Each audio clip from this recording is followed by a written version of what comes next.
Hello, my darlings. Hello, everyone out there. It's been a while. It's been a few days, I think. I'm not sure. Has it been a few days, few hours? What has it been? It's been a while. How's everyone doing? I know I scheduled this show initially to start at 5 a.m., but then I realized I had to sleep at that time. So I had to reschedule it for now. And even now, I'm 8 minutes late. So we do apologize for our slight delay in this evening's show. Although I can see that there is a massive 4 people awaiting the show to begin. Hello, Mustafa. As always, you're always in the chat, tearing me a new one, basically. But I'm glad you're there. Okay, where are we? I think I'm misspelling his name. Hello. Okay, there we go. I have waved or metaphorically said hello to Mustafa, even though I'm doing it in the voice, if you will. So, so daisy. Okay, how's everyone doing? How's everyone keeping? Are you good, kids? Have you been a good boy? Because Santa is going to note everyone down. So what are we doing, kids? What are we talking about, boys and girls, in this family-friendly show? I'm just preparing still. I'm not going to lie to you. This is a very unprepared show. I wasn't feeling it. I'll be perfectly honest with you. Just wasn't feeling it. Just, now I'm energized a little bit. So we're here. I was actually going to do this, by the way, from Leicester Square or Trafalgar Square. I had this crazy idea today. Let's just get out there and go to Trafalgar Square and just do a live stream from there, and then just ask a few random people question about Donald Trump's indictments and generally questions about Donald Trump and all that, since the show is kind of based around the Trumpness, the Trump of the Trumpies. But then it was raining. It was raining a lot. So I couldn't do it because I don't want to get wet. So I did a kind of a U-turn on that. And that's how that went. So yeah. This is the gentleman in question. Now, the funny thing is, I guess I better start some kind of a Streamyard Chat thing, because I don't really have a lot to say about this. Now, of course, it is a absolute dog and pony show. This is a witch hunt, as I put in the thumbnail. It's clearly a witch hunt. Of course it's a witch hunt. But there's some people who are, talking about this and are concerned about this. So I guess it's best to address some of the concerns, some of the people's issues. I personally think that the whole thing is just, of course, to delay and to demoralize Trump's campaign. And if he wasn't running for president, he wouldn't get any of this. None of this would have happened if he wasn't running for president. So clearly this is, just because he's running for president. Now, the funny thing is, I actually set up some sort of a soundboard, and I hope it's working, or it's going to work well. So you guys give me some feedback on some of this stuff I'm testing. I don't know what you guys think. So, we're talking about Donald Trump, the bad boy in town. He's the outsider. Nobody likes him because he's bad to the bone. That's right. He's going to get indicted because he's bad to the bone. Oh, man. Few moments later. Yeah, I'm gonna run this. I'm gonna run this particular thing dry. I don't know. I'm just testing out this soundboard, and you guys tell me whether this is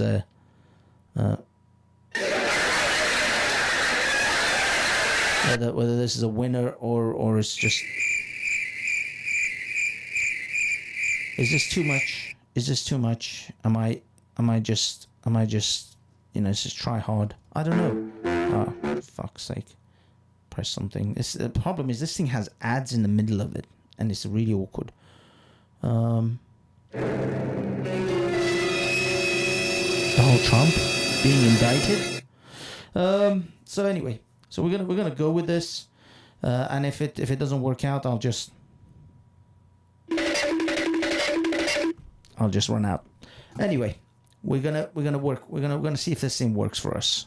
This is a trial period that we're in. Great mugshot. And let me know if you guys could even hear any of that, because I'm not entirely sure if you guys could actually even hear it. But if you could hear some of that, that would be some feedback on that would be awesome. In the meanwhile, yeah, I don't really know. Is this whole thing with Donald Trump? This is it's a witch hunt. I don't think it's going to achieve anything.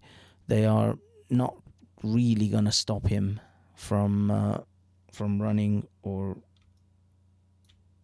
taking part from doing his thing. Man, this shit is still, every time there's some sort of technical bullshit that I have to deal with. Every time there's a tiny imperfection in the setup. I hate it. I do. So yeah. So what do you guys think? Let me throw out the StreamYard link, because this is going to be a straight up panel show.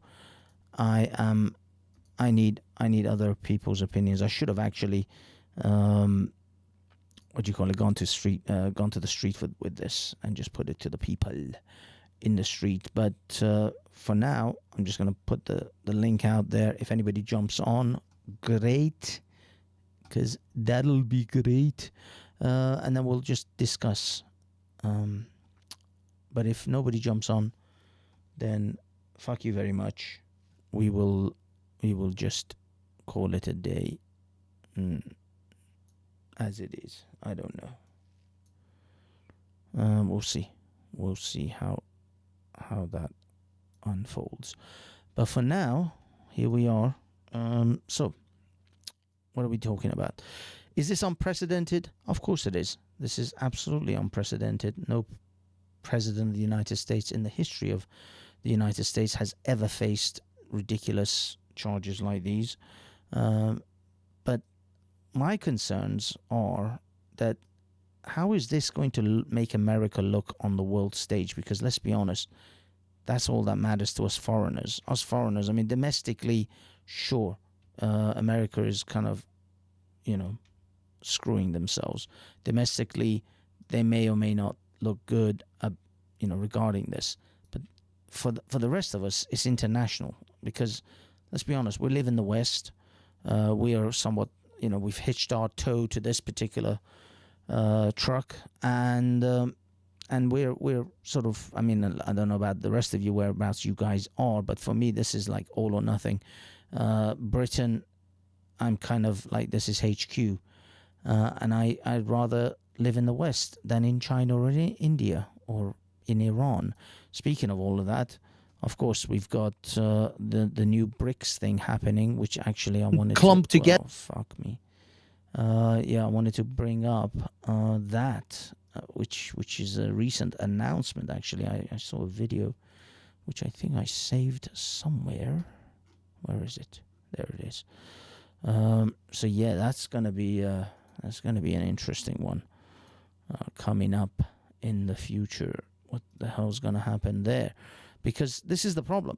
Whilst Americans or the American Democrats are running around pulling this kind of bullshit, the rest of the world is moving on. The rest of the world is, in fact, not only moving on.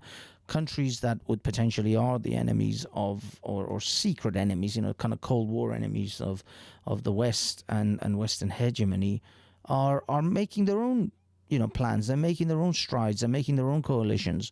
And America was the one, because they see, just like it said in Iron Man 2, if you can make God bleed, then people will cease to believe in them, and then there's blood in the water, and the sharks will gather. That's exactly what it is. America is weak. They see some dithery old man like Biden running supposedly the greatest, military on the face of the planet. They see, the American military being infested with wokeism and social justice. They're more worried about trans testicle people in the army than they are about actually having a strong military so they can face up to Putin, to Xi Jinping, and the Ayatollahs and all the rest. So what's going to happen? What are the rest doing? They are literally threatening the very things that used to be fundamental to American national security. One of them, the petrodollar. So what's happening now? Yeah, the potential enemies of the United States, they're gathering. They're circling round, and this is what they're doing. This is what I discovered only just recently. Actually, this is a little bit off. I don't know why. So, actually, hold on. Maybe that's because if I do that, yeah, that's better. Invite the Argentine Republic. Hold on. This is in South Africa, by the way. This is the BRICS recent. This was on the 24th of this month. They just had this meeting, and these are the announcements they made. Literally, look at that, 24th of August, 2023. We have decided to invite the Argentine Republic, the Arab Republic of Egypt, the Federal Democratic Republic of Ethiopia, the Islamic Republic of Iran, the Kingdom of Saudi Arabia, and the United Arab Emirates to become full members of BRICS. The membership will take effect from the 1st of January 2024. There you go. From 1st of January 2024, we're going to have the BRICS are going to expand to Argentina, Saudi Arabia, Egypt, and Iran. Two of those being Iran and Saudi Arabia, major oil producers, major OPEC nations. Second largest gas supplier in the world is Iran.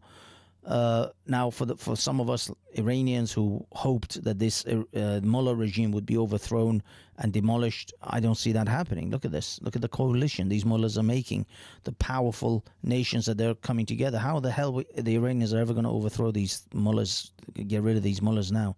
These guys are going to have major power in the world. And that's what's happening. That's what's happening. I mean, I'll be honest, my thoughts are... It was at this moment that Nathan knew he fucked up. That's how I feel. That's how I feel. I think this is where America just fucking dropping the ball left, right, and center. And by the way, there's a whole bunch of shit going on in Niger as well, and there's potentially going to be a major war breaking out with multiple nations in the continent of Africa, which again, another major source of natural resources, especially for all these electric cars that these assholes think they're going to be driving around, these middle-class Democrats. So yeah, there's a major and Iran, and I presume at some point Saudi Arabia will start to deal their oil, sell their oil in a new currency, which China and Russia are, I think, in the process of developing. I don't think it's going to be the yuan, it's not going to be the ruble, but it's going to be some new currency backed apparently by gold, although they're finding out that to be kind of difficult to produce a new currency purely backed by gold. But nevertheless, they are presenting a new currency, which the Iranians certainly are going to trade in because they're sanctioned by America anyway. And the Saudis are joining BRICS. Remember when everybody used to think the Saudis just kissed the shoe of every American president? No more, because the Saudis are realizing that there's a shift of power in the world, and they are siding with the Chinese and the Russians. I would like to congratulate our new members who will start working in a full-scale format next year. I would like to assure all our colleagues that we will continue the work that we have started today, expanding the influence of BRICS in the world. I'm referring to the establishment of practical work with new members of the organisation and with those who will work in the BRICS sphere as outreach, with our partners who in one way or another pay attention to cooperation with our organisation and would like to work with us together. Now, this was a pre-recorded thing by by Putin. He wasn't at this exact meeting. Yeah, unfortunately, the Indian Prime Minister is just gonna just say all this in Indian, so it's no translation here. So a new start. Okay, this is Xi Jinping. The expansion is also a new start for the BRICS operation, which will inject new impetus into the BRICS cooperation mechanism and further strengthen the power of world peace and development. Okay, this is, I think, the head of the United Nations. Who gives a shit? Multilateral institute. The relevance of BRICS is confirmed by the growing interest of other countries in joining our group. BRICS will continue to be open to new members. Oh, God. What is this horrific thing? Okay, maybe... Women who married oh my God, yeah, I saw this. I actually noted this for a reply. I was going to do a response to this. Okay, I'll do a response in a second because that's ridiculous. A woman marries a train station. This is what's happening in America. That's why these people, like the BRICS nations, think that they can start challenging Western hegemony and Western powers because fucking Americans are marrying train stations. Woman who married train station explains her sexual attraction. Fuck me. Absolutely fuck me. And they wonder why the West is fucking falling. And I'm amazed that some of the Westerners, English people and Americans are like, oh, Western civilization is falling apart. Yeah, because your fucking women are marrying train stations. Fucking train stations. I mean, come on. Oh, by the way, big up Drastic Measures. Drastic, jump on here and tell me some shit about Muslims and Islam. I haven't heard... No, actually, I've just been listening to Bob from Speaker's Corner. I've heard a lot of people talk shit about Islam today. But this is what's happening, man. This is why the shit's falling apart. It's all falling apart, man. Oh my God, we have the chaoticest of the truthest. Hold on. Big up chaotic. How's it going, man? What's up, you hear me? Damn, you're in somewhere loud. Yeah, it's a concert going on there. You hear me? How's it going, dude? I can hear you, but it's tough. Okay, yeah. No, I thought that you were live. Hey, what's up, B? Sorry, I missed what you said. What was that? I said I was just calling in to show support, man. I thought that you were live. Yeah. Thank you for jumping on, dude. I didn't even know you knew about this channel because I run under the Hafiz thing, so I thought. Yeah. Okay. Well, yeah, man. I don't want to. What you say? No, it sounds good where you were at. What are you up to? Where's that? Oh yeah. It's very tropical. I don't want to dox myself. Nice. You're enjoying your day? Yeah, man. How about yourself? Yeah, not bad, man. Not bad. I wanted to do a show about Trump like you did last night. Okay. And wanted to just get in on some of that stuff, but yeah. Okay. But yeah. I'm gonna have to catch you when I'm in a quieter location to make sure you go live. Okay. Sorry, I didn't hear that. Say it again. I'm gonna have to catch you the next time when you go live. Definitely. A more quiet location. Definitely. Yep. Yeah, anytime. You're more than welcome. You know that.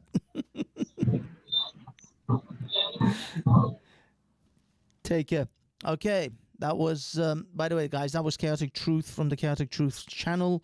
If you haven't seen Chaotic Truth. Go check it out. It is an awesome channel. I go there fairly regularly. In fact, if you really want a bit of your Banksy, and get your Banksy full, and because I don't do shows that often, then just catch me over in Chaotic Truth, because I usually jump on his panel and just rant. I need to rant at least once a night, and if I can't do it on Velis, I'll do it on Chaotix, or if I have to, I'll do my own show.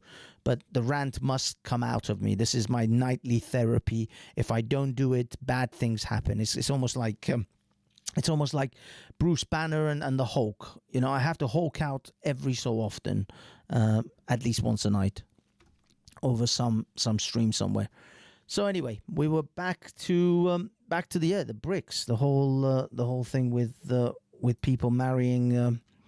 Holy shit! Yeah, people marrying train stations. No, not that. The BRICS. I'm gonna go back to the BRICS thing for a second. Just pause it, and just run it in the background. Now there was actually another video I saw of the BRICS and the what's his name, the president of Iran,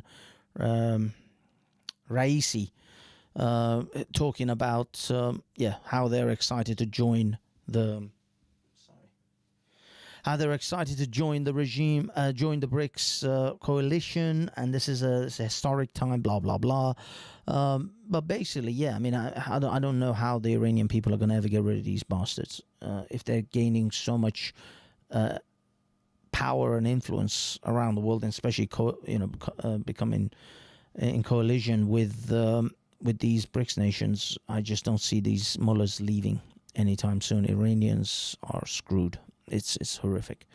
But my main concern, because I live in the United Kingdom, is about these Western powers who are clearly losing their fucking place in the world. They're losing their place in the world. They're losing their what's it called? The hegemony that the Western world used to have. It's ridiculous, absolutely ridiculous. Okay, guys, sorry. I think my microphone is faffing about. Oh, you bastard! You utter bastard! Why are you doing this to me? It just keeps going down. It just automatically lowers the microphone because it's trying to do some microphone adjustment. It's Streamyard. It's goddamn Streamyard. That's what it is. It's always fucking Streamyard. Just fucking with me. Quit fucking with me, Streamyard. Just let me be. It's the echo cancellation. I think that's what it is. It has to.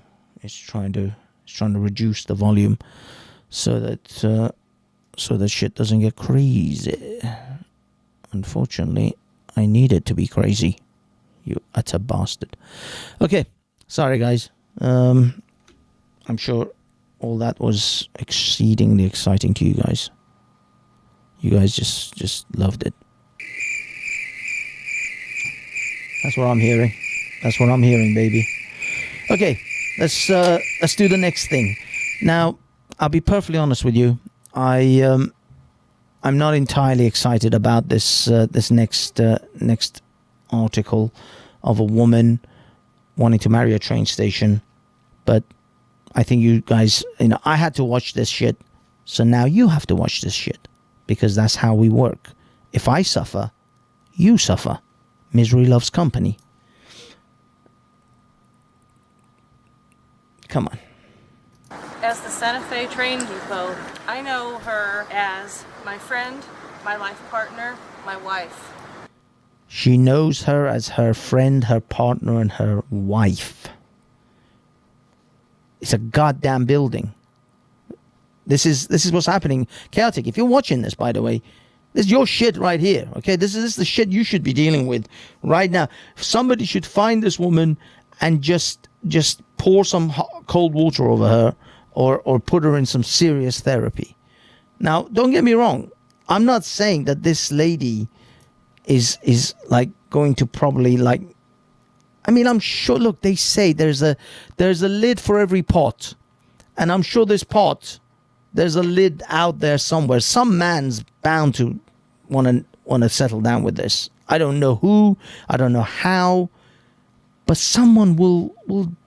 I'm sure there's someone out there. Hell, if my brother was here, he'd probably be like, "Yeah, you do it, you sick son of a bitch." And no, I would not. I even have my standards.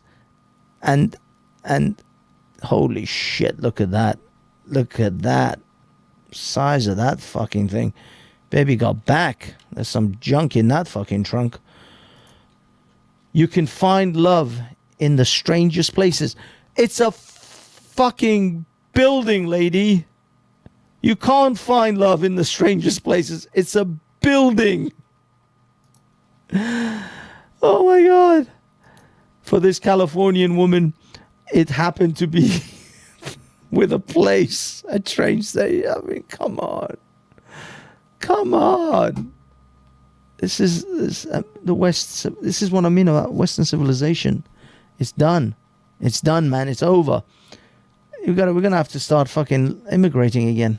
I don't want to leave Britain. I really don't. But you fuckers, if this comes, if I see a British woman marrying a train station, that's it. That I will fucking lose it. I'm leaving. I'm not joking. I'm on the next fucking flight out of this fucking place. It's not going to be a Western civilization. I don't know where to go. Dubai, people say Dubai is safe. Dubai is safe. Dubai is safe. No, Dubai is safe relatively. It's not that fucking, as in, it's safe, but it's authoritarian as fuck. You put one foot out, you can't flip someone off. You can't flip someone off in the streets. If you flip someone off, it's captured by camera. The person complains. You go to jail.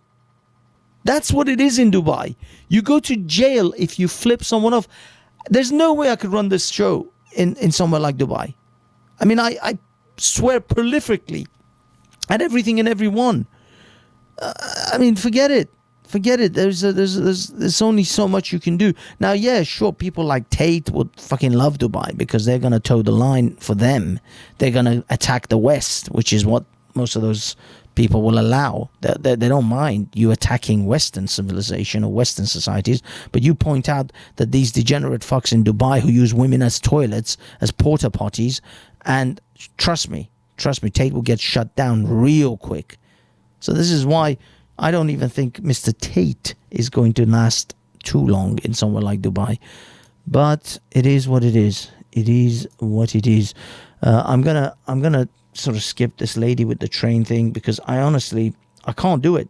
It hurts me. It hurts my soul inside. But one thing I did see, and okay, sod it. Let's just do it. Let's cover this one because this one was a shit show as well. This was just literally today I saw this. Now, I may get screwed for this depending on the copyrights and stuff, so I got to be very, very careful with this one.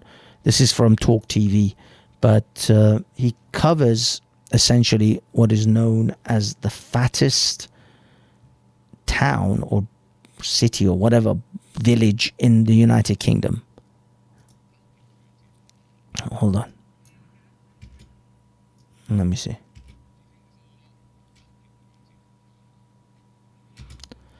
Yeah, this town in Wales is considered 80% obese. 80% of the people in this town are obese. This is one of these platters that you can order from a pub. This is a chip shop owner. I'll be honest with you though, like, I was listening to this more than watching it. Now, when I'm watching it, I can see that, I mean, first of all, this guy owns a kebab shop. He's not fat. He's managed to keep his meals in check. But, hold on. Oh, wait a minute. Hold on. No, okay. This lady's old. I mean, she's got to be 60 plus. Certainly late 50s. Yeah, she's a bit chunky, but she's not that American sort of my 600-pound life kind of looking thing. I mean, she's probably 18, 19 stone. I mean, yeah, she's big, but she's not that massive or, that American style obese.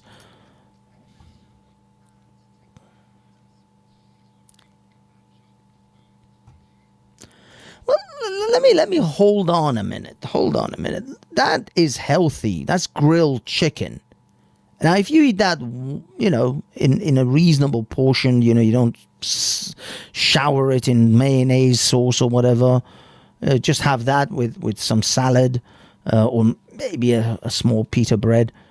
That's not terribly bad, as long as, of course, you have to exercise along the way. Now, don't get me wrong. I mean, here's a chunky guy myself. I suffer from health issues related to weight. I have to get to the gym more often than I do, clearly. And of course, I have to, I've actually started intermittent fasting again. And that's when you eat one day, you fast the next. Well, when I say fast, you have one very small salad meal, like maybe some bits of chicken, chopped up in a salad in a small, relatively sized bowl, but one meal, that's it.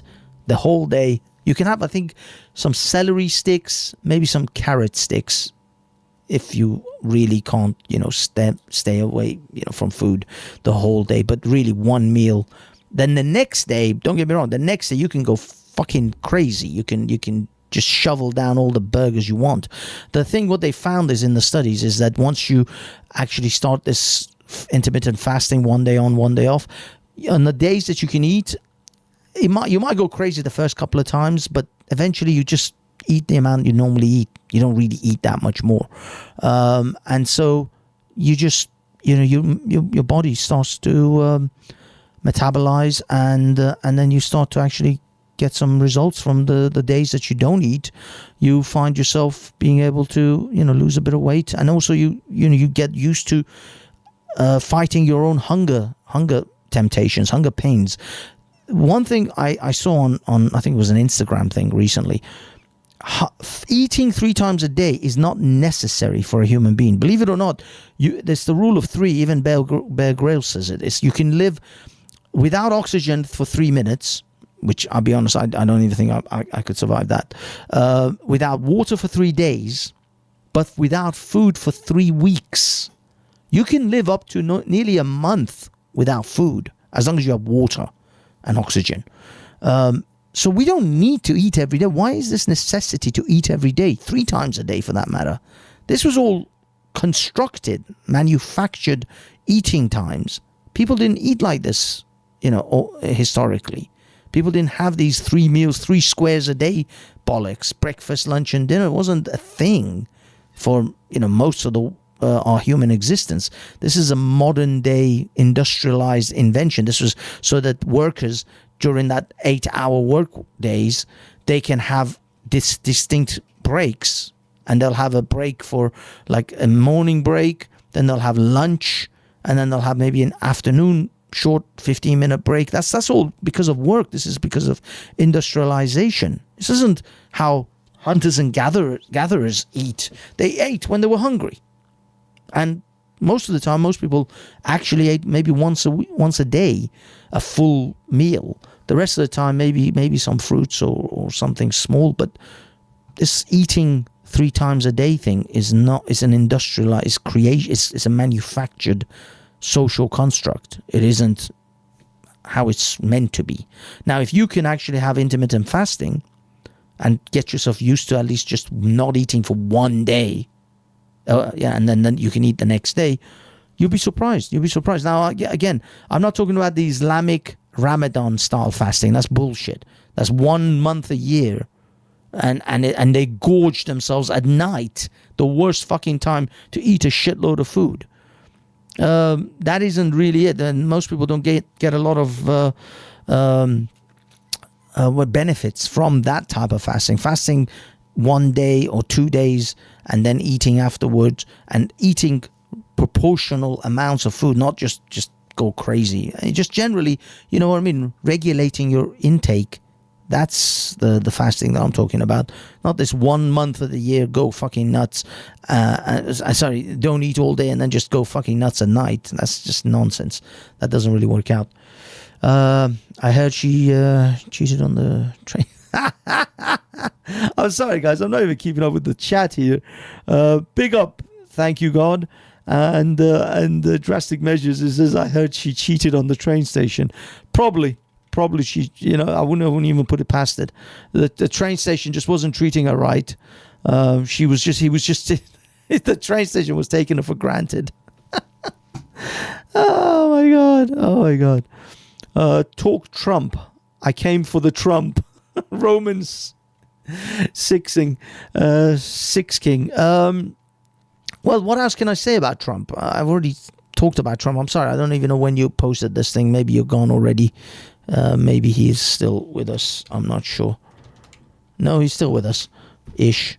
I heard it's a hard-working man style. Yeah, I guess so. Big up Banksy. I'm sorry. Am I missing things? During Ramadan, many Muslims end up eating more calories, 2 huge meals instead of 3 regular ones a day. Exactly. It's not even. It's terrible eating patterns. But eating 3 meals a day isn't necessary. That is not something you have to have. You can actually function perfectly fine with one meal, a reasonably sized meal a day, or intermittent fasting, 1 meal one day and then maybe a few more meals the next. It all depends on your physical output. I mean, if you're a bodybuilder, those guys eat like 6 times a day. They need to get like, I don't know, I forgot, like 200, 300 grams of protein in them a day, depending on their size and all that. So it all really depends on how much output you have as well. Hey, we got Triller in his house. Okay, guys, let me flip over to Trills. What's up, Triller? See. Big up. How's it going, man? Yeah, man. What's it? You're not supposed to eat 3 times a day. Like, or at least like not once a day. I mean, come on, you have to maintain your body, right? You need to get your nutrients in, right? Yeah, but your nutrients don't depend on 3 meals a day. That's what I'm saying. This is 3 meals a day thing was manufactured, was invented by the Industrial Revolution, because they had to have specific, or they had to give specific break times due to working conditions or human rights and all that stuff, like the kind of rights people wanted or fought for during the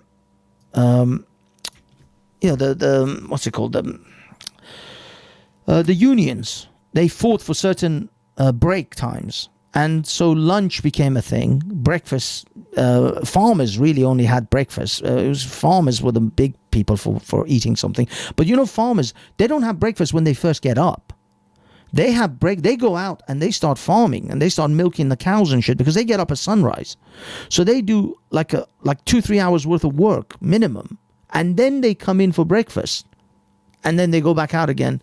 And farmers actually eat quite a lot for breakfast. It's like very hearty type food. But again, that isn't your average office worker.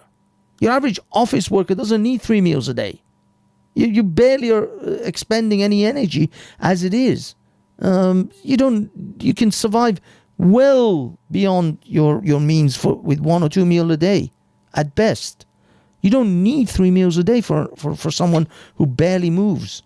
Yeah, but we're talking about like the average, or generally, if the human being that basically needs to be where they need to be. So you got a lot of people training nowadays. So you got a lot more gym goers today than before, right? So these gym goers today need to, like, let's just say you're trying to get yourself a Superman body, right? You need to be having 6 meals a day. Triller, level with me. How many people do you know that are on that bodybuilding level? On actual competition bodybuilding level? Yes, if you're an Arnold Schwarzenegger, if you're a Louis Ferrigno, or if you're some Ronnie Coleman, then yes, you probably need a shitload of calories. All right. No gay shit, yeah. Henry Cavill, yeah. All right. That body, right, is what most guys would love to have and most women would love to have on top of them, yeah? But again, how many people that took him 2 are years. on that shit? That took him 2 years. 2 years solid. Dude, what I'm trying to tell you is that you're not on that level. I'm not on that level. 90% it doesn't matter. You can get on that level, dude. No, that's my point. You can get on that level, like, that's my point. No, I think you're a little bit deluded. And I think that you're vastly overestimating what most people are capable of actually achieving. Physically, they are not going to be on that level of exercise, and for the most part, most people are not exerting themselves that much for a 3-meal intake. People are trying, right, to basically keep fit. People are trying to get on that routine, right? And even if they might not get the results, they're trying to basically maintain that kind of regime. So people are on that 6 meal a day thing. That's my point. They're insane. Most people are not going to need that, and most people are certainly not going to be outputting that level of energy to be on that sort of level of, to eat that many meals a day. I'm telling you, you can function perfectly fine on not every day. Okay, let's even say every other day. Not every day. Every other day, you only have one meal and a reasonably small meal. So like under 2,000 calories meal every other day. So like Monday, you eat your ass off. Tuesday, you don't eat a fucking thing except that one meal, maybe some celery sticks during the day if you're really fucking going crazy. Because what I'm trying to tell you is that eating is not necessary. It's a habit. It's not actually your body telling you you have to eat every day, 3 times a day. It is the habit. And your body reacts and customizes to that, climatizes to that routine. And that's why, depending on when you eat and how you eat, your body will literally start to push out.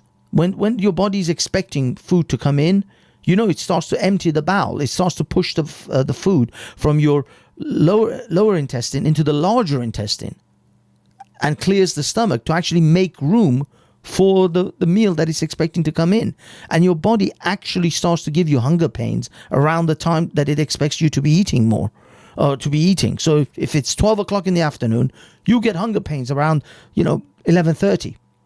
If you're eating every day at 6-7 o'clock at night, your body starts giving you hunger pains at about 6 o'clock at night. I'm not joking. I eat badly late at night. I eat sometimes at 2-3 in the morning, and if I stop for a while, my body gives me hunger pains at about 2 in the morning. Unless I'm passed out sleep, if I'm in any way conscious, I start to get hunger pains at about 2 in the morning, because I got my body used to expecting food around 3 in the morning, which is terrible. You should not be eating at that sort of times. But that's what happens. Your body climatizes to your habits, and you can break those cycles. You can break those habits, and I have. I'm not joking. I've gone. I've fallen off the wagon recently a little bit on my fasting and feasting. It's really hard to keep it going because, again, you fall into bad habits, and those habits have been developed over so long. But when I don't eat, it's fucking hard because my brain is just sending out signals every second. But if you just stay the course, say, look, it's just today. Come tomorrow, I will fucking buy a big ass bucket of chicken. But just today, I'm not going to do it. And yeah, I'm telling you, it works out. It really does work. Are you still there with me? Yeah, I mean, when it comes down to this fasting thing, right? It's basically similar, isn't it? Like you're telling your body one thing, and then I don't get it. Fasting is not the way our bodies were made to do things, right? Yeah, we were made to not have a routine meal every fucking day, right? But we're not made to fucking literally starve ourselves every day, right? And then literally eat a massive meal every day. That's not what we're made to do either. No, I agree with you that it's not that we're meant to just completely starve all the time. But the fact is, if you go a day without eating, you'll have no actual ill effects or repercussions. Your body will not, in any way, your bowel movement won't even change that much. If you just skip one day. But that's not the same thing. The fasting is not that. Like fasting in terms of this fasting with the Muslims, they don't do that. They do it for a few days. No, that's wrong. That's wrong. I'm not That's what I'm saying. The fasting, the Muslim style, 1 month out of the year, fast for a whole month, the whole day, and then gorge yourself at night. No, I'm not talking about that. I'm talking about every day of your life, just as that is your routine for life, is to you eat one day and you only have one meal. You eat normal, should I say, one day, and the next day you have one meal.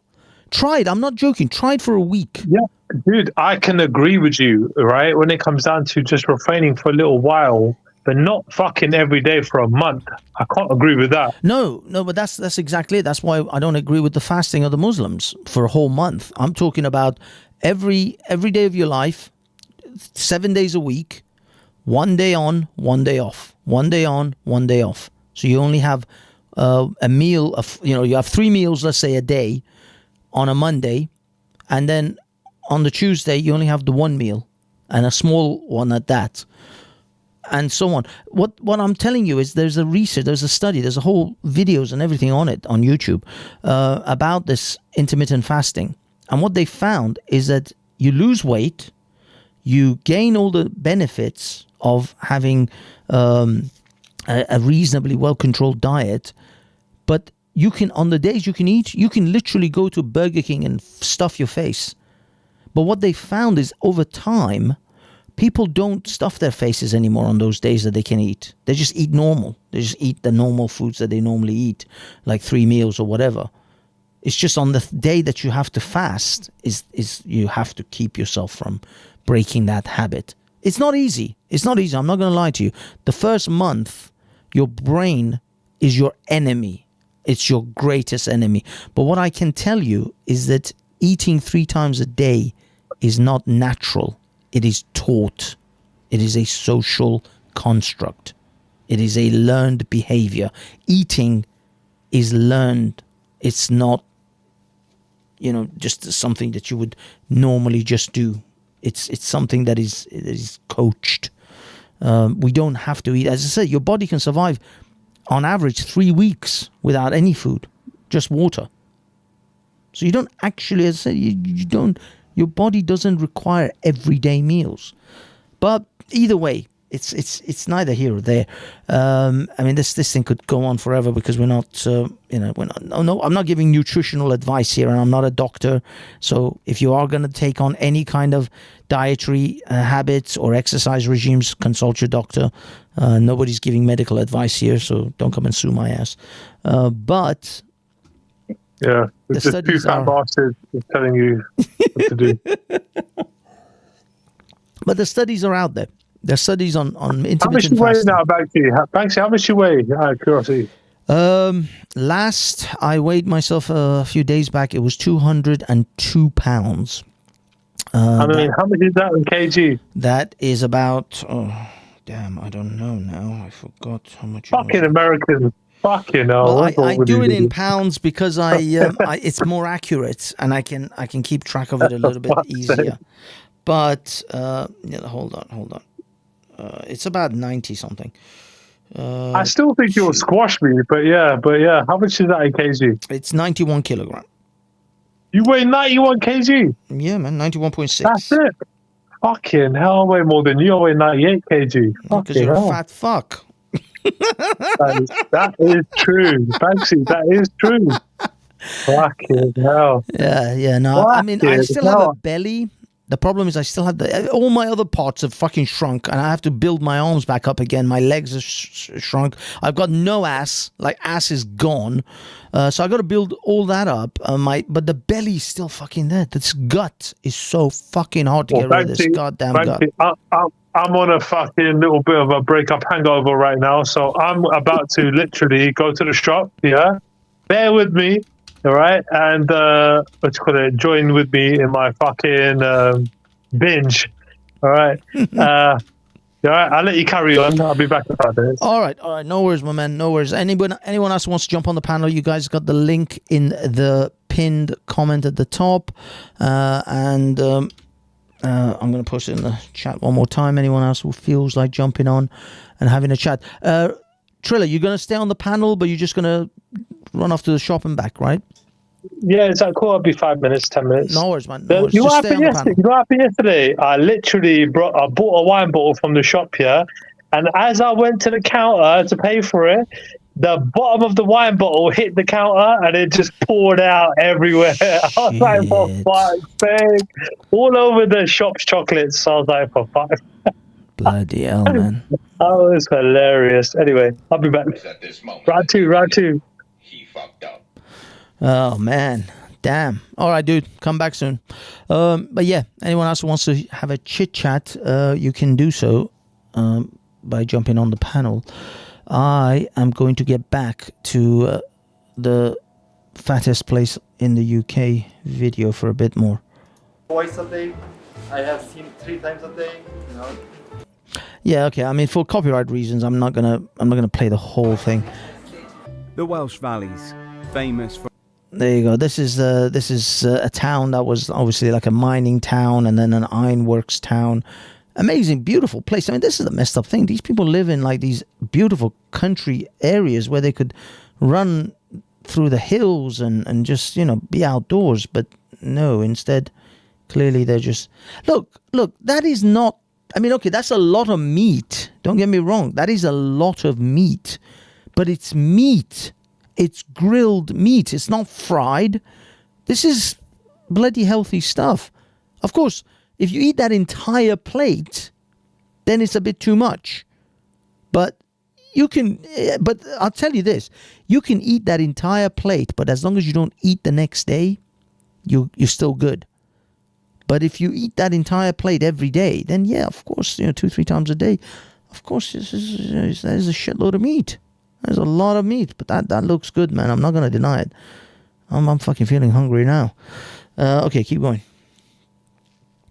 Blaenau Gwent are the highest in the country. 4 out of 5 people here are overweight or obese, putting an increasing strain on the health service and making it Britain's fattest borough. Yeah, apparently it's the Britain's fattest borough. I'm gonna just let this guy play it out because I don't want to. I'm hoping that it'll be like copyright neutral.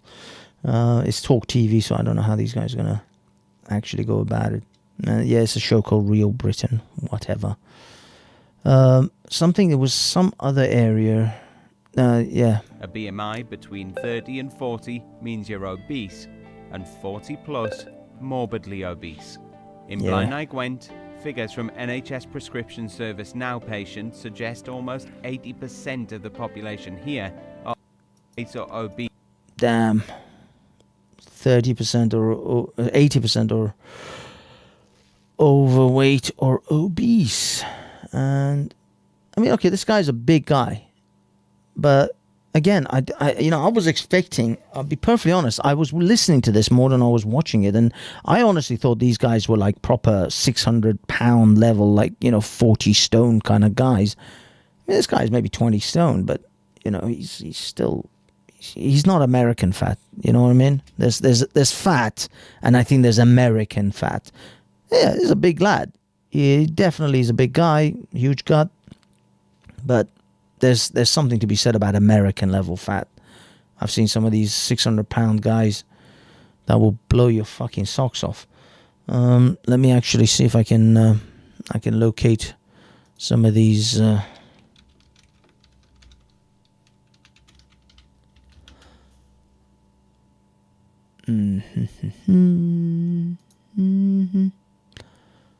Okay, let me pause this for a second because I just want to show you guys what I'm talking. Oh my god! Oh my fucking god!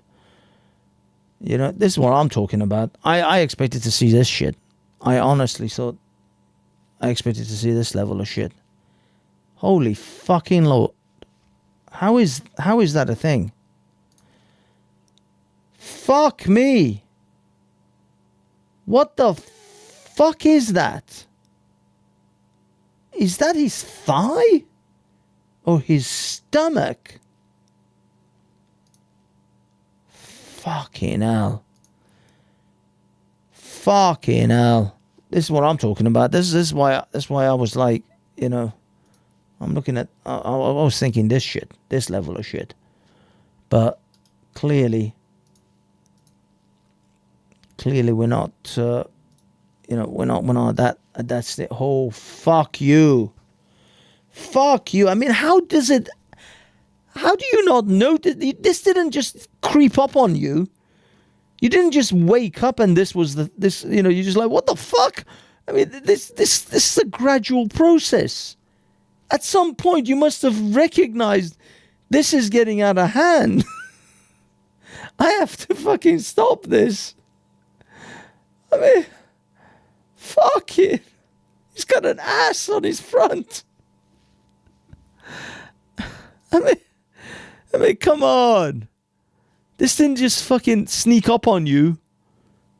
There wasn't people sneaking into your house, injecting you with pure lard.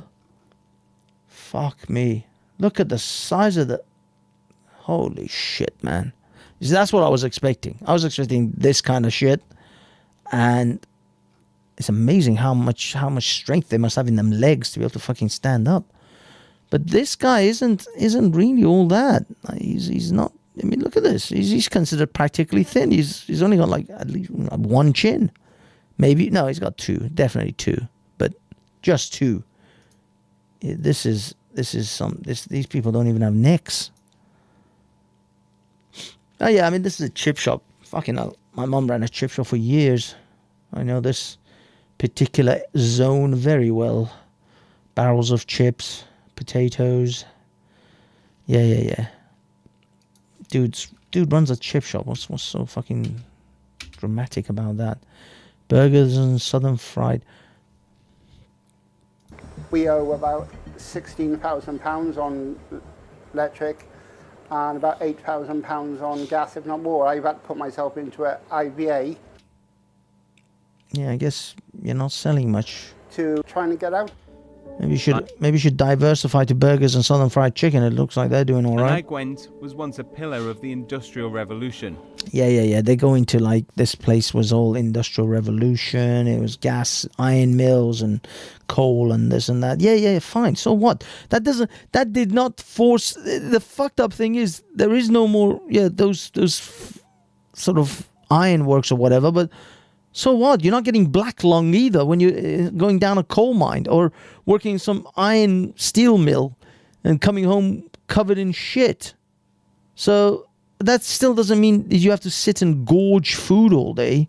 This is what I don't get. This program tries to make out as if because the industries in this area stopped, people just started to get fat. How does even if they didn't have money, if the money sort of dried up because they didn't have jobs, you would think starvation would be a thing when you don't have money to buy food. But clearly, this is when the government actually feeds you a shitload. Look at this. Shape this area's history, say both the town and its people. Servicemen's Club. Yeah, I remember. I've been to workingmen's clubs and stuff like that. I'll be honest, they're boring as fuck. But yeah, there's pool, there's darts. But generally, so what? Does this stop you from fucking taking a walk? You know, have a little jog, go to the gym. You don't even need a gym. Pick up get a rucksack and fill it with a bunch of books and sugar sacks, bags of sugar, and just pick that up and put it down. This is nonsense to say that you're fat because you don't have a job. That I don't get. Depression, yeah, maybe you're depressed, you don't have a goal in life. Yeah, sugar is bad, I agree, bunga bunga. And Reanimator, kiss my ass, okay? I'm not 5'2". You go fuck yourself with that. To the children today, yes, of course I am. Of course I am. They haven't got the advantages that I had. Though the money was nothing. I brought my wife up on £6 a week, but I had a job. It's amazing. This man had a wife on £6 a week. Can you imagine if you followed the dating scene or the manosphere shit these days with the women talking about how the guy has to make $200,000 a year to get with me? People used to live on £6 a week. You ain't gonna find those women no more. They're all on fucking TikTok shaking their ass. They're all on OnlyFans making like 10 times more money than you could possibly imagine. They're making 6 figures a month on OnlyFans. Although I'm not sure if that barmaid could. I guarantee you, even that barmaid would make some decent cash on OnlyFans. There are chubby chasers out there. When we made it, and everything was happy then. It's not so happy today. All that's gone now. Yeah, but what has that got to do with you just stuffing your face full of kebabs? Are they supposed to be the most deprived area? They've got a lot more than we've got, and yet they're supposed to be one of the most deprived areas. So what's gone wrong with blind? But again, I just don't get why you have to stuff your face full of kebabs. That still doesn't correlate. Yes, jobs are gone, society's changed. You're still stuffing your face full of kebabs, though. That's still on you. Now, what I want to get to is actually later on. Okay, I mean, this is an exercise club that program of its kind in the UK. Hold on, let me. Tackling a here in the self-titled birthplace of the NHS, officials are aware of the challenge. The Aneurin Bevan Health Board has a specialist weight management service to support, but no one. Nicely done, guys. Perfect. Tackling obesity requires a multi-layered approach, and getting people active is one way to start. Well, there you go. You're making some moves. How does not having a job or the steel mill going away fucking affect this? You can still do this. You can literally do this anywhere. You could stand in your living room and do this. There is literally no excuses. And I say that as a fat man, or somewhat of a fat man. I think my weight has now dropped so that there are other people that are fatter than me now in these circles. It's this gut. I can't get rid of the fucking gut, man. Somebody help me. And I got to do some more press ups, bench presses. The titties are falling. But yeah, I mean this lady, she started doing things in the chair and then she moved on. That's all right. I mean, yeah, sure. You got the bar and the shit off the steps. You don't need all that. You could get a step at home and just literally do that. There's nothing that they're doing here that they couldn't do at home. So yeah, the rest is just excuse. Okay, that dude is like literally in a wheelchair. That's just something he's gonna have problems. But, I mean, okay, most of these people are like fucking geriatrics. I mean, they're fucking old. I was expecting to see like 25-year-olds with like huge fucking bellies. Yeah, sure, you're old, lady, and I'm sorry that. I mean, look at this. Are you bullshitting me? This is a social club at this point. By the way, let me just make a little note here. This is the guy who's making the documentary right here with the grey shirt and the glasses. I'm sorry, I think you're a little pudgy too, my friend. I there's pot kettle here, a little bit of a pot kettle situation going on.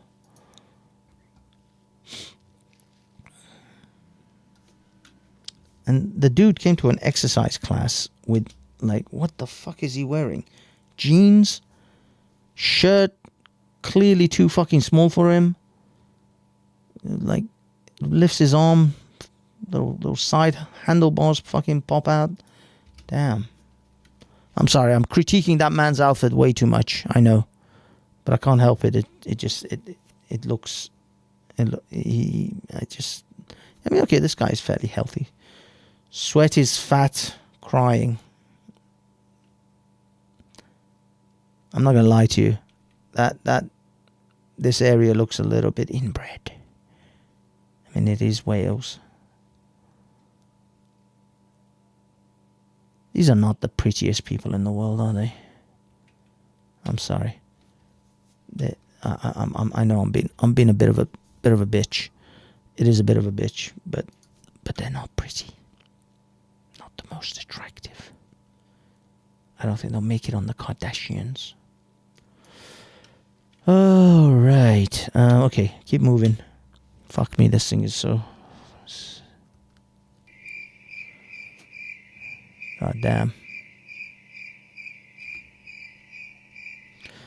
Okay, we're moving on. Hold on.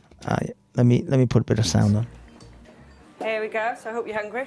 Hungry? Oh, jeez, Louise. Okay, that is a lot. That is a lot, but I have seen other. Insane. We're not done yet. There's chips as well, and what is that? Mushrooms. Yeah, but this is like eating competition shit. This is the kind of stuff people do when they're like, those professional eaters. Yeah, this isn't like some normal fucking thing. They even explain it afterwards, but that is a lot. Fuck me. Look at the size of that steak. That is a lot. I mean, I think I could make it through this as long as you don't fill up on the chips and the bread or any shit like that. Just go for the eggs, meat. The size of shit you must take the next day, though. I mean, you would literally just back up your whole toilet. I think you'd have to go to the River Thames just to take a dump, because you couldn't do it in your own regular toilet. You would back that shit up harsh. Hold on. How are you getting on? How long has it been? Come up 20 minutes. Big up, Triller. Triller, like hold on one moment. Right, I'm gonna burp, and I'm gonna pass out with sweat. I think next time, just our ultimate mixed grill would maybe be more suited to you. Yeah. On a serious note, though, You this see, that's is bread. more of a marketing ploy for you guys. Yeah, it is. It was designed to try and bring in maybe some of the competitive eaters. They're big on social media, so the marketing we get off the back of that, we get a lot of people then coming in. But I wouldn't recommend Joe Blogs coming in and ordering one of these. But you are, as the sign says at the beginning of the restaurant, you are home to the 35-ounce steak. Now that's a kilo of meat almost. We used to do a 16-ounce rump steak, and then we found a couple of people who were asking if they could order 2. So from that, then we decided to become home with 35-ounce. We've even got a Slim and Wheel consultant that comes in, sometimes once a week, sometimes every fortnight. He'll come in and have one. There'll be some people who look at this and look at the 35-ounce steak, and they'll say, no wonder this part of Wales has got one of the highest rate of overweight people and obese people. Some might say that restaurants like this are causing that and fueling that, and actually you guys should be more responsible and make smaller portions. What would you say to that? This is something a bit extreme. The 35-ounce, like I said, if a Slim and Wheel consultant can come in, eat it, and hit his target weight that week, or even lose weight, it's not completely bad. Yeah. Look. The fact is that Slimming World person or whoever comes in, I'm sure bodybuilders could come and eat half of this and be fine, because they don't eat for days, or they might not eat for another 2 days, or they'll fucking go to the gym for 8 hours and burn that shit off. The fact is that they're not gonna be like eating this every day. Unfortunately, there's people who will eat all that and then go and lie down and watch a film.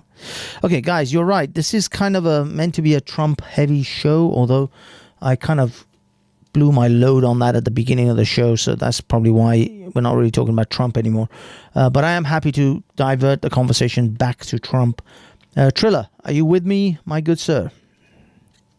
Yeah. A lot of after. So I can hear your thingy, whatever is going on for that. You're recording. Oh yeah. That was sorry. You have to watch the stream because I wasn't sharing it with you on this level. I know. So I got something else open when you're playing your video, but I can hear a lot of after talk on this part. How do you mean? So right now I can hear myself talking for the last 30 seconds. Oh, is it looping back? Yeah, right now. No, that's because you still got your YouTube on. You got to mute that. Oh shit, you're right. Okay, my bad. That's your shit, dude. Right. Clever boy. All right, go on.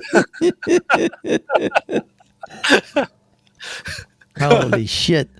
I was like, what the fuck is this? Banksy's unprofessional fucking behavior.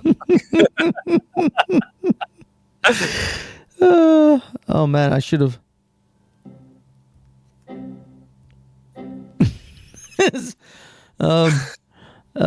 Anyway, Screw it. So, dude, let's start.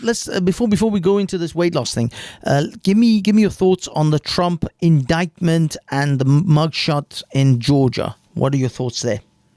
Okay. Trump is innocent. Big up Trump. And that's it. That was your... That's basically it. It's as much as I know. But do you think he's going to get... he's actually going to see jail time? Never. I mean, fucking Thingy's son should see jail time, and so should Biden. Biden's son and Biden. Yeah, they're fucking horrible. Look what they were doing compared to Trump. Yeah, of course. Yeah, I mean, especially with the Ukraine thing, and Biden's son obviously, doing cocaine off his tits.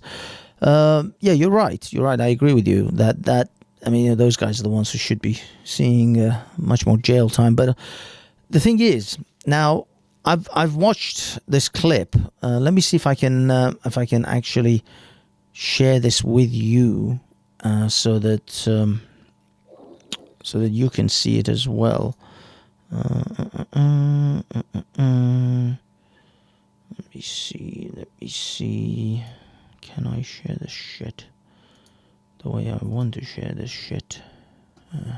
Looks like I'm gonna have to just do it like this. Do it. Let the hate flow through you. Okay. Can you see what I can see? Yeah. Okay. Can you hear it? Mentioning before, you've charged people under espionage. Can you hear it? Yep. Awesome. Okay. In that case, then audience, everyone's on board with this. This is Tim Pool, who interviewed two of the guys from Fresh and Fit, Myron and the other guy, the other guy, Fresh. I think his name is Fresh.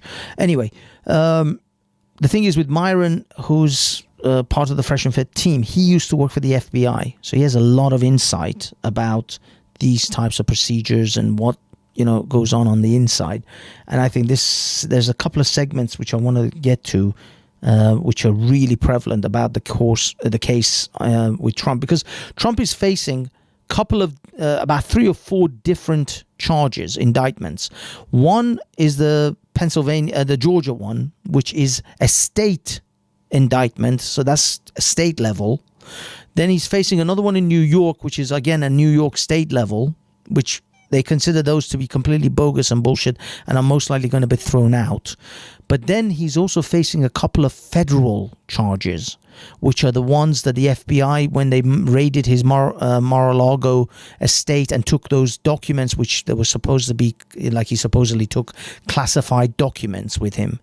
And those, on the other hand, Myron says, if you listen to this chap, he says that there is a very good chance that those he will be charged with those, or he will be found guilty with those, because when it comes to federal level, the federal prosecutors never prosecute unless they are sure that they're going to get a conviction, whilst the state ones, it's kind of hit and miss, and they don't have that sort of, they don't worry about that, their record being completely clean and getting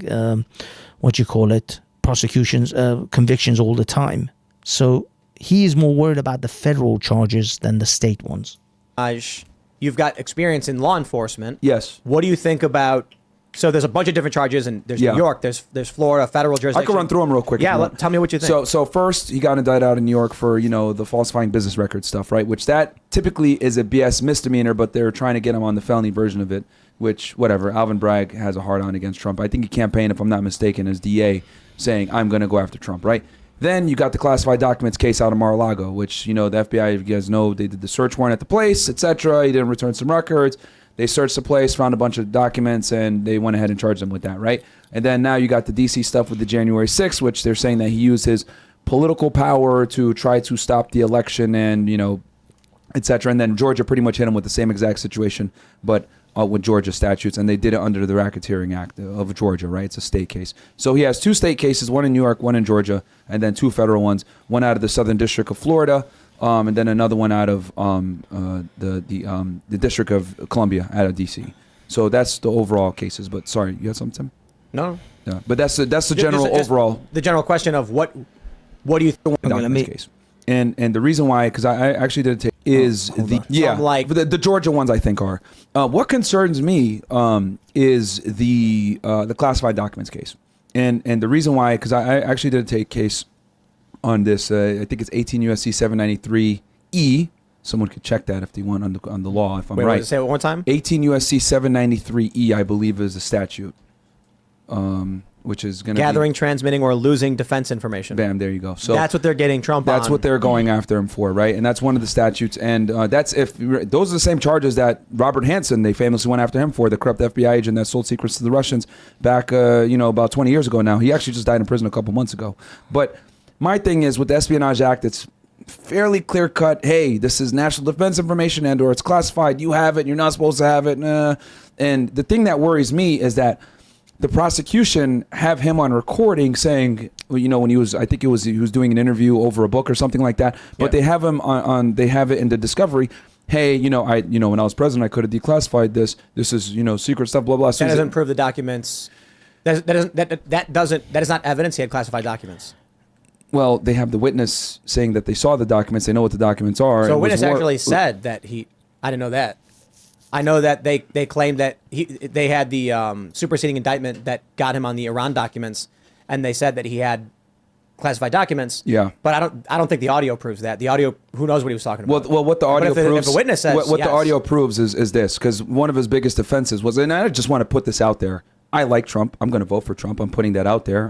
You can say that I'm biased towards Trump, but. Okay, that's basically it. The rest is just sort of rinses and repeats. The one thing I want to say, I don't know about Myron, but he got a lot of flack for his hairline, receding hairline and all that, and now he's got a very head full of hair, extremely thick looking, whilst he used to be very thinning. I'm not sure whether that's a toupee, a hair system, like the one I used to have.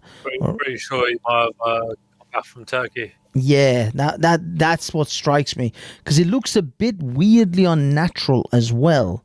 But I don't know whether that is fake hair or it's actually his own hair planted, like you said, from Turkey job. I don't know, but his hairline has definitely changed. He used to be proper receding. Anyway, moving on. So Triller, what do you think? What you just heard? What are your thoughts on what you just heard? Not too much. Yeah, not too much. I mean, I haven't got really much to give you back. What do you think?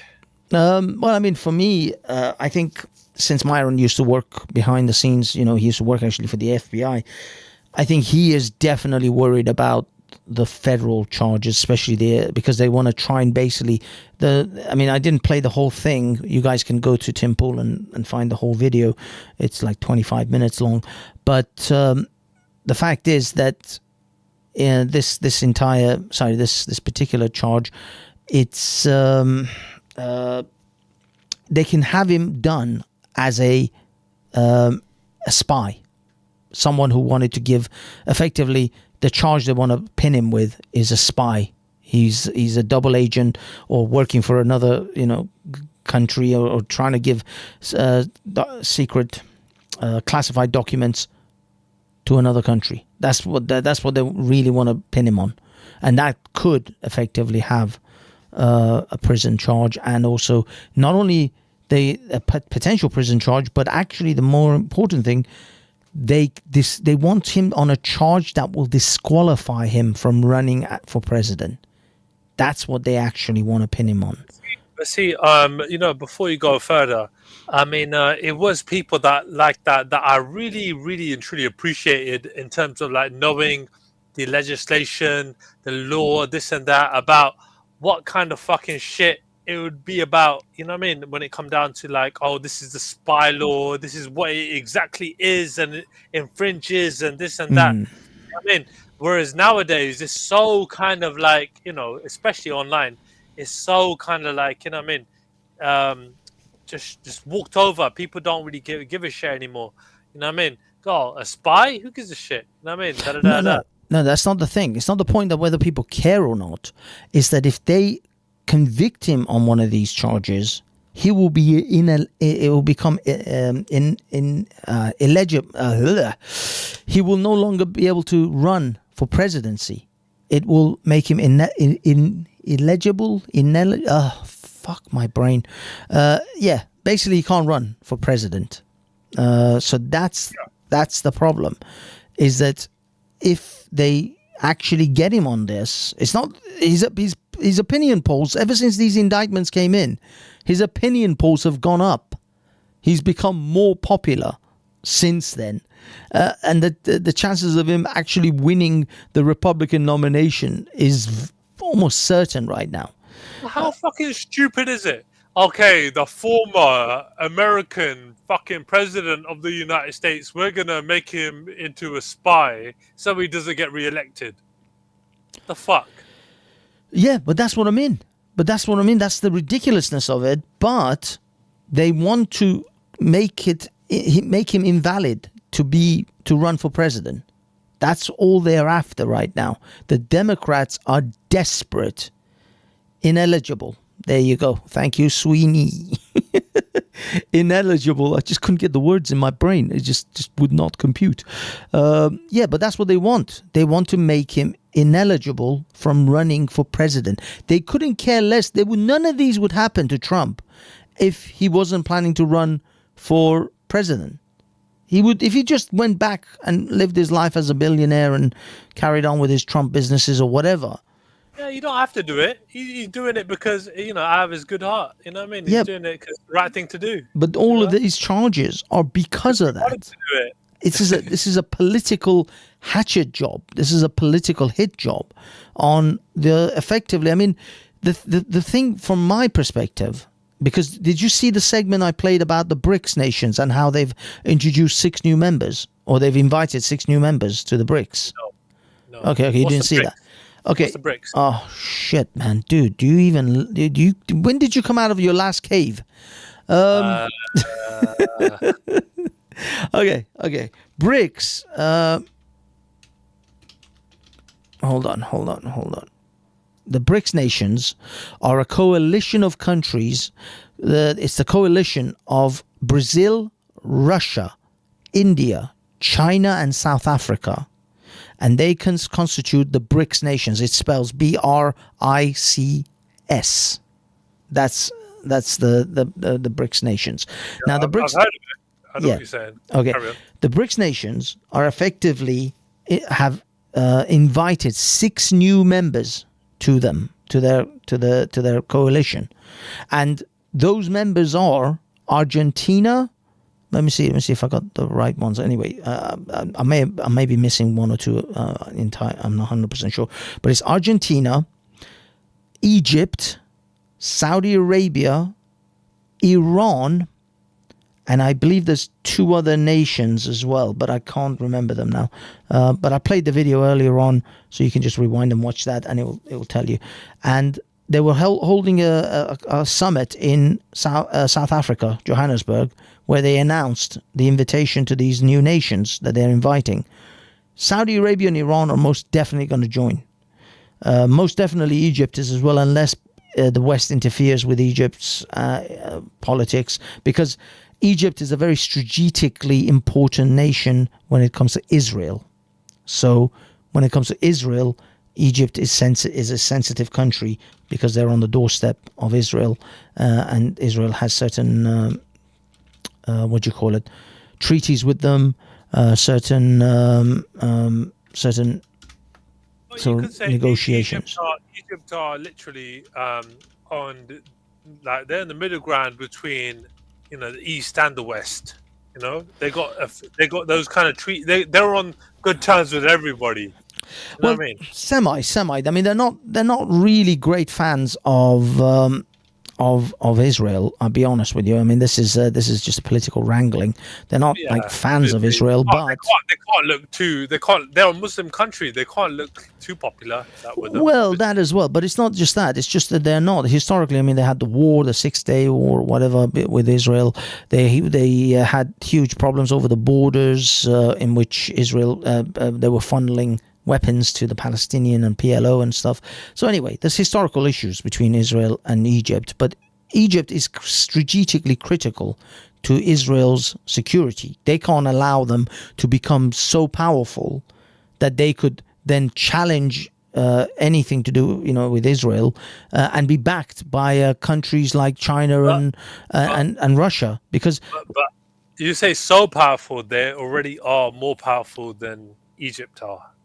no, I'm saying Israel can't allow Egypt to become so powerful that America can't crush them if it's necessary But when in is order that to gonna protect happen? Israel. What Muslim country has ever become so powerful where literally Western countries haven't come in and crushed them? Well, this is exactly it. If Egypt is part of BRICS, they will have security treaties with Russia and China.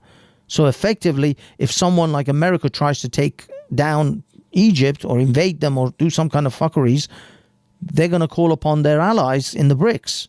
This is like NATO. This is like the anti-NATO union. All the countries that hate NATO nations are now coalescing. So just like if America would have crushed any nation that tried to threaten Israel, well, if Egypt threatens Israel and America tries to step in, China is going to step in on behalf of Egypt. Russia is going to step in on behalf of Egypt. And then we have some serious shit going down. But not anymore. I mean, like, end of the day, if you were literally around while Gaddafi was still here, wouldn't you tell Gaddafi, bro, literally, wouldn't you want to just take a back step and just take back what you just said? You know what I mean? And stop doing what you're doing right now and just carry on developing, but just, forget about this whole good gold bullion thing or, your gold denarii thing. You know what I mean? No, End of the day. Dude, the point isn't like the whole gold bullion. First of all, yes, they are threatening the gold, the reserve currency, which is America's dollar. So that is number one. That's the number one thing they're going to threaten.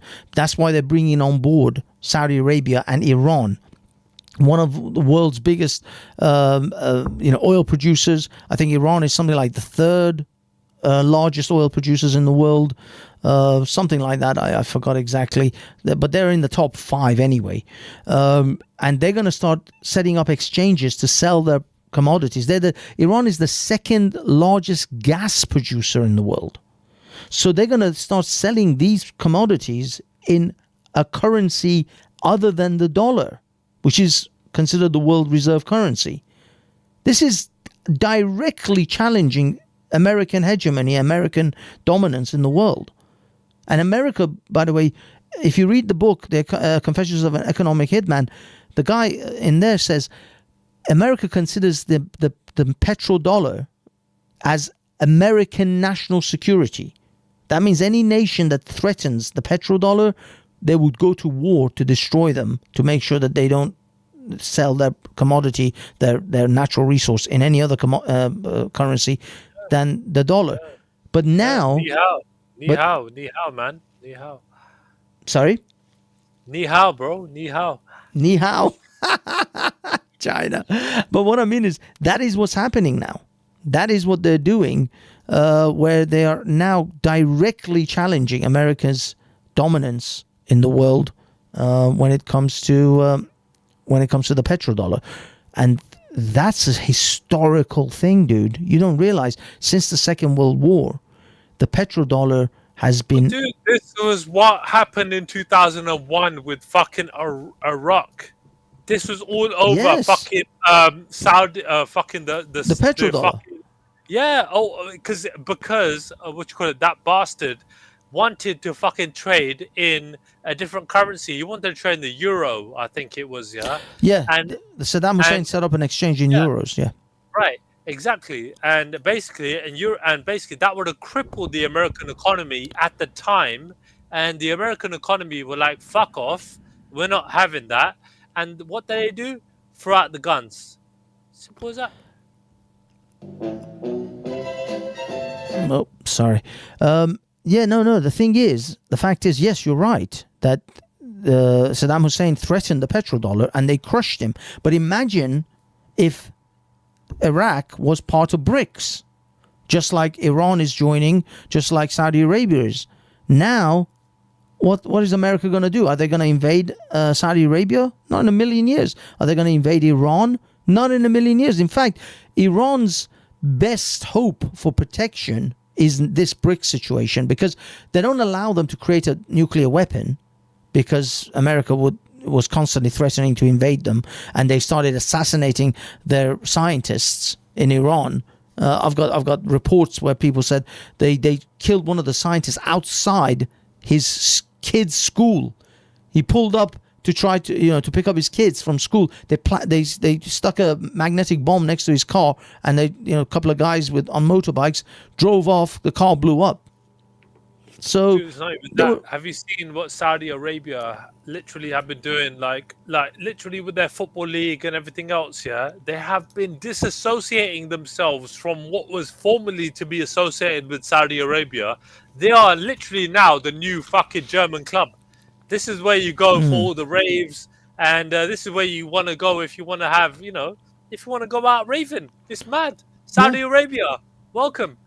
Yeah, but what I mean is that is that's effectively is what's going on right now.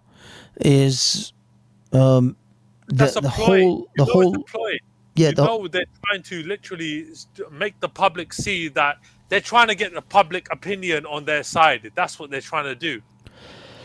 Well, I mean, Saudi Arabia is clearly, the Prince Mohammed bin Salman, he's been changing the landscape of Saudi Arabia, wants to open the country up a bit more to global trade, global movement of people. They want to build that ridiculous wall, they call it the line or whatever, city or mega city, in order to try to basically make Saudi Arabia a bit more inclusive with other people's other people around the world. Nobody's done more than MBS. MBS has done the most. Right now, recently, he's done the most. Yeah. So what I'm saying is that he's been trying to reform, if you like, Saudi Arabia from its Islamic sort of roots to a bit more of a global player. But what I'm my question to you, Banksy, is why? Why is he doing it? Well, why? Because he knows that the future of Saudi Arabia has to be beyond just oil.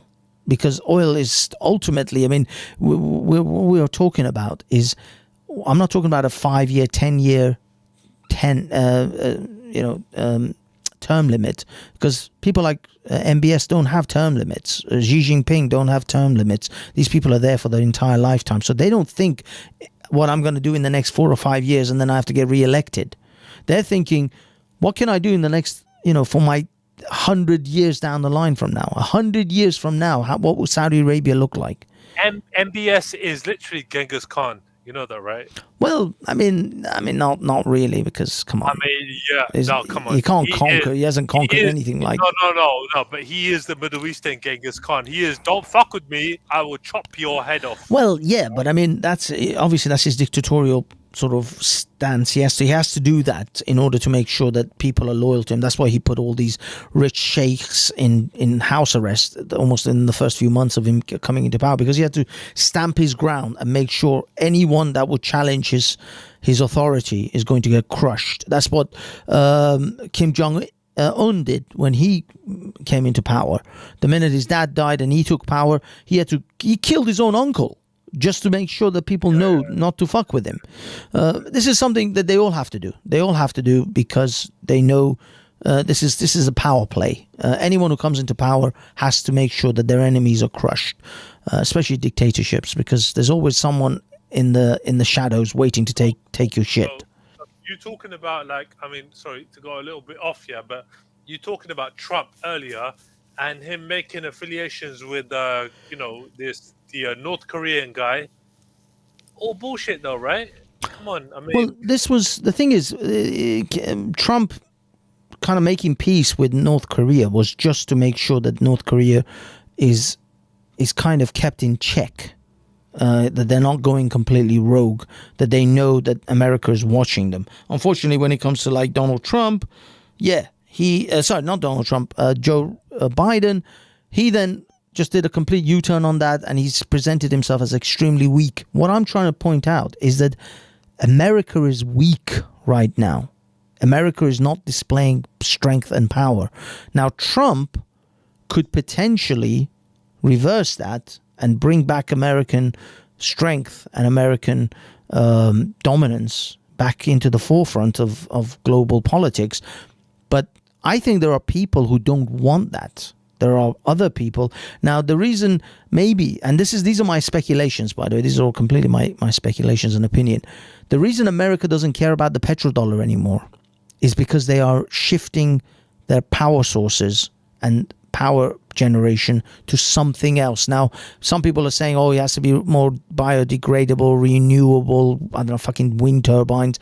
I don't think that is the case because these things are not sustainable sources of energy. Germany has been trying for decades and they're still subsidizing their green energy farms and bullshit projects. So green energy and wind farms and fucking tidal wave, it's all bollocks. Most of them don't provide enough energy to run your whole country. I don't know what it is. I don't know what the next shift in power is going to be. But America, I don't think, cares about oil anymore. That's why they are not up in arms about Iran and Saudi Arabia joining BRICS. Either they don't care about oil and they're shifting to something else, or they are stupid and weak and they listen to people like Greta Thunberg too much and they think we don't need oil, even though we actually still do, and we're going to be in the shits. No, that's a good point there. You said Greta, that literally you said the right name at the right time. Okay, so what's happening right now? 220, what year are we in? 2023. Are you kidding me? You just asked me what year we're in. Yeah, I know. Because you know why? We're doing this whole fucking emission shit now, right? So we're trying to literally save the planet now in the UK in 2023. And we got this fucking, literally this whole 2030 carbon emission thing where we're going all electric in the UK, right? So when it comes down to it, dude, yeah, these are literally...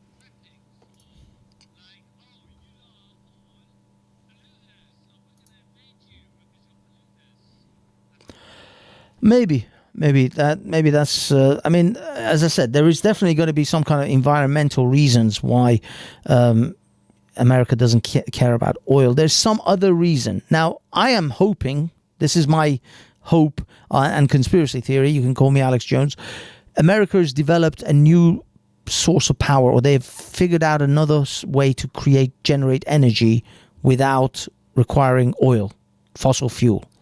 And they will introduce that on the global stage at some point in the future.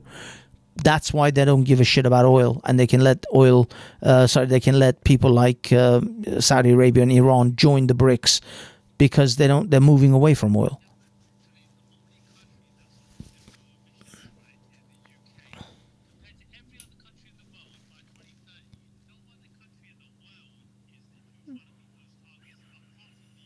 Yeah, because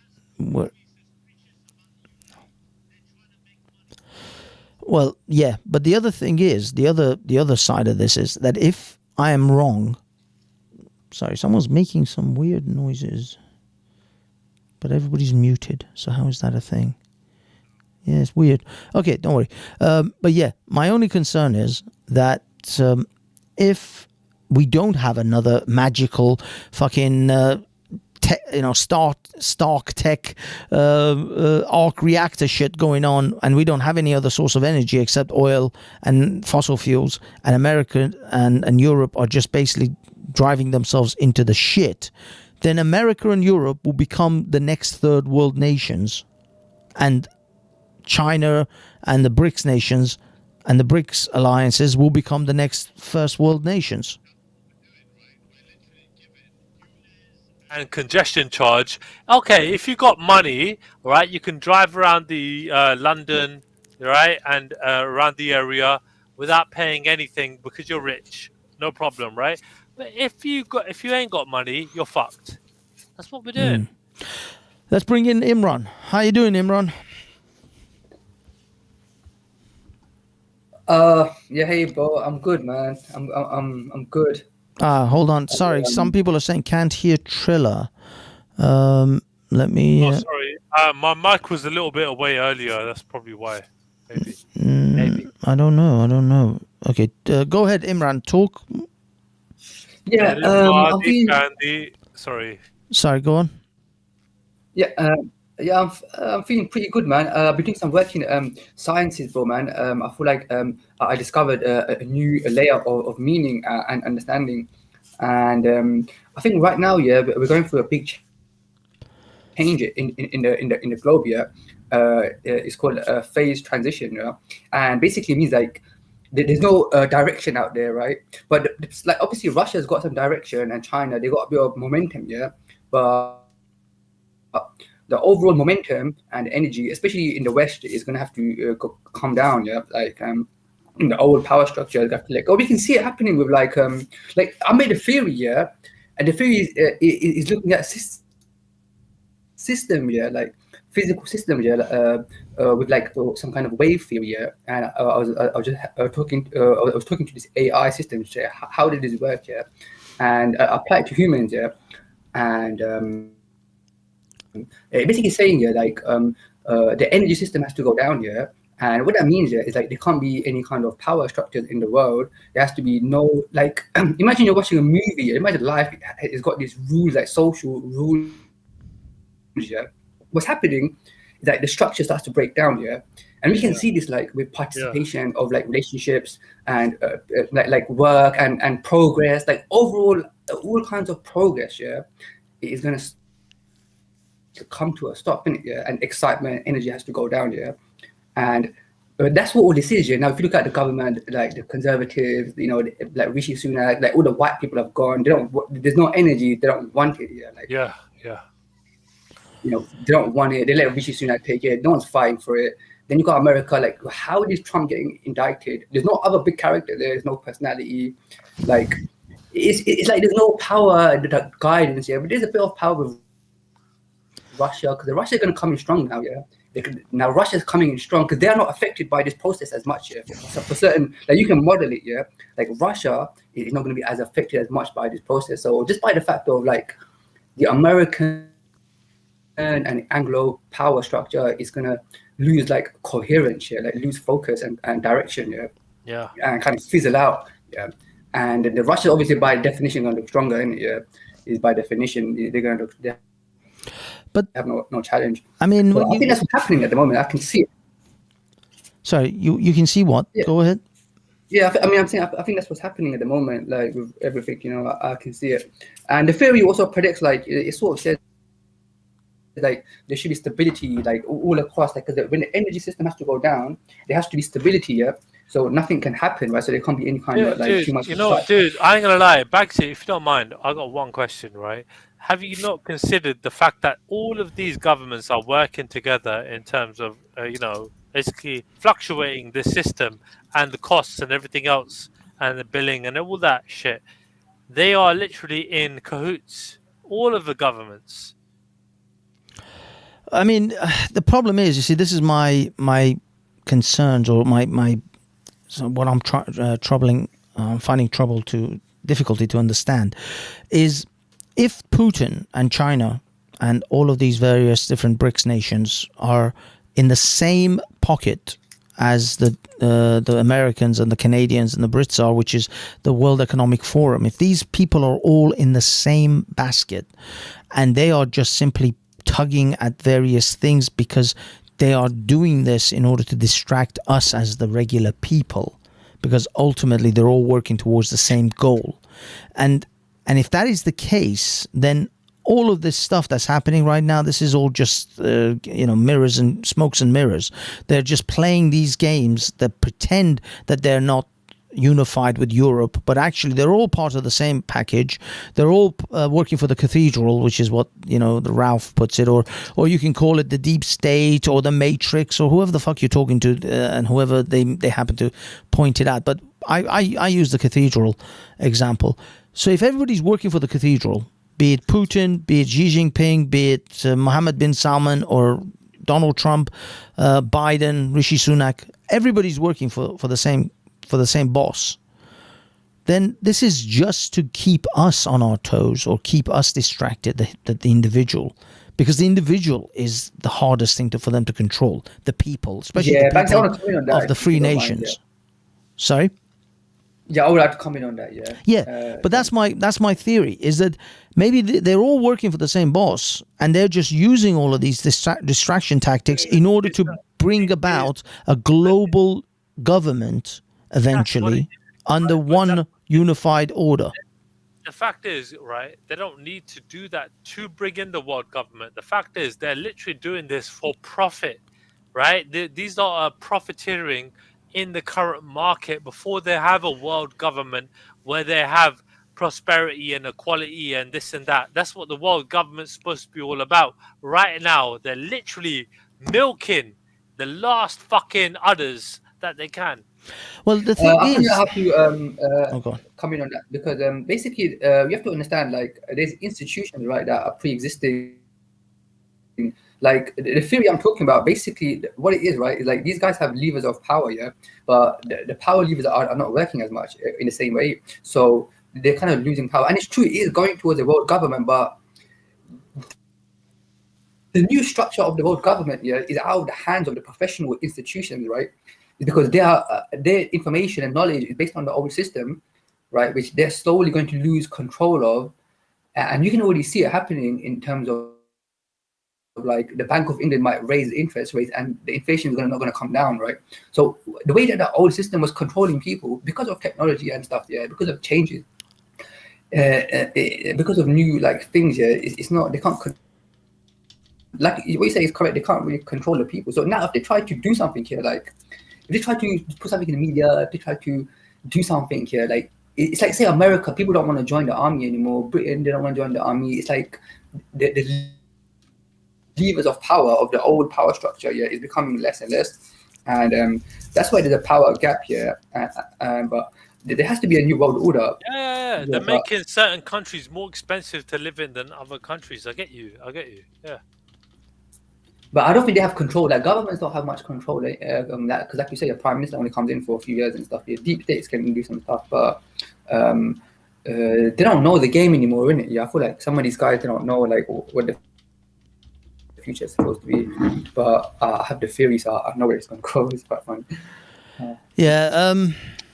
Oops. Have you sensed anything though? Do you sense like there's more calmness now or something, or is it just me? Like, do you sense that? How do you mean sense what? Or anything? Like, this thing's all about energy, innit? Yeah, what I'm talking about. Yeah, it's all about energy, right? So you can sense the energy outside, innit, in the world. Like, if you look at the media and stuff, or what are you sensing? What are you sensing, bro? I'm sensing a lot of bullshit right now. At the end of the day, we should be doing a lot more right now. That's what's going on. I don't see it, you get me? But I see a lot of bullshit going on. What are you seeing, bro? What are you seeing? What are you sensing? I'm sensing like the energy is going down. So if I look at like polarization, right? If you look at 10 years ago, there was a lot of political fighting there. Now it's like people don't really want it. The conservatives don't really like. They just let Sunak take it. In America, like Trump, the Trump when momentum did we is gone, ever yeah? have a choice? We never had a choice. We never had a choice between letting the leaders and the powers do what they want to do. None of us had a choice. Well, okay, it's not that but we have a like, choice as such. It's that you see, I mean, I wanted to. You guys know about the concept of the cathedral, the way Ralph and the neo-reactionaries kind of discuss it. I don't know if you guys know that particular thing, because when I mention it, I'm not sure whether you guys we're all on the same page on that one. The fact is that what we call the cathedral, or you can listen to Andrew Tate, he calls it the matrix. This is a emerging property of systems that simply come about due to complex societies. So an emerging property of these complex global societies that we have is that an overarching system comes about in order to regulate all of the activities that are going on. So these things that are going on around the world with different nations are not just random occurrences or random decisions made by various different countries. That was a system that we used to have. That's where we had all the feudal times and all the different empires that came and went, because we had this uncontrolled random expressions by different countries and different emperors. You just mentioned Genghis Khan, who just went around, started to take over other people's shit.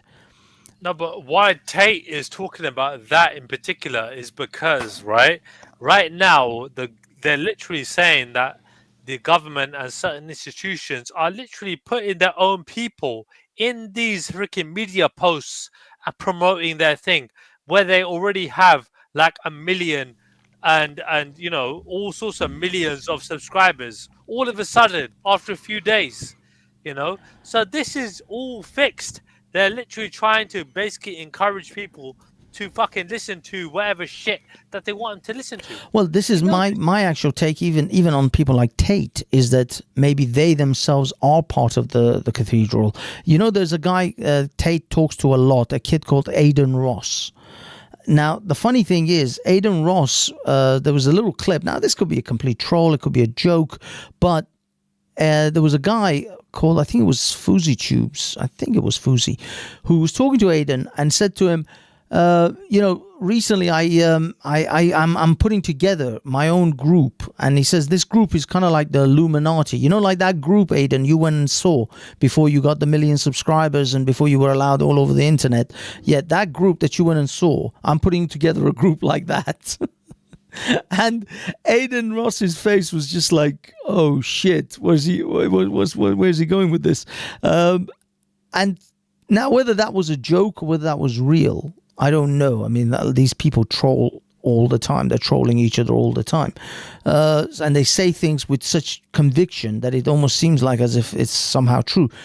But if that is the case, if there are groups and various different, like I said, the cathedral, that appoints or anoints certain people to be influencers, then to be perfectly honest, someone like Andrew Tate is very much one of those characters. He is just simply playing a role in which he was appointed to do so. How is it that this kind of nobody kickboxer out of nowhere, you know, emerges onto the scene, a multimillionaire, and has such massive power and influence over all the young people?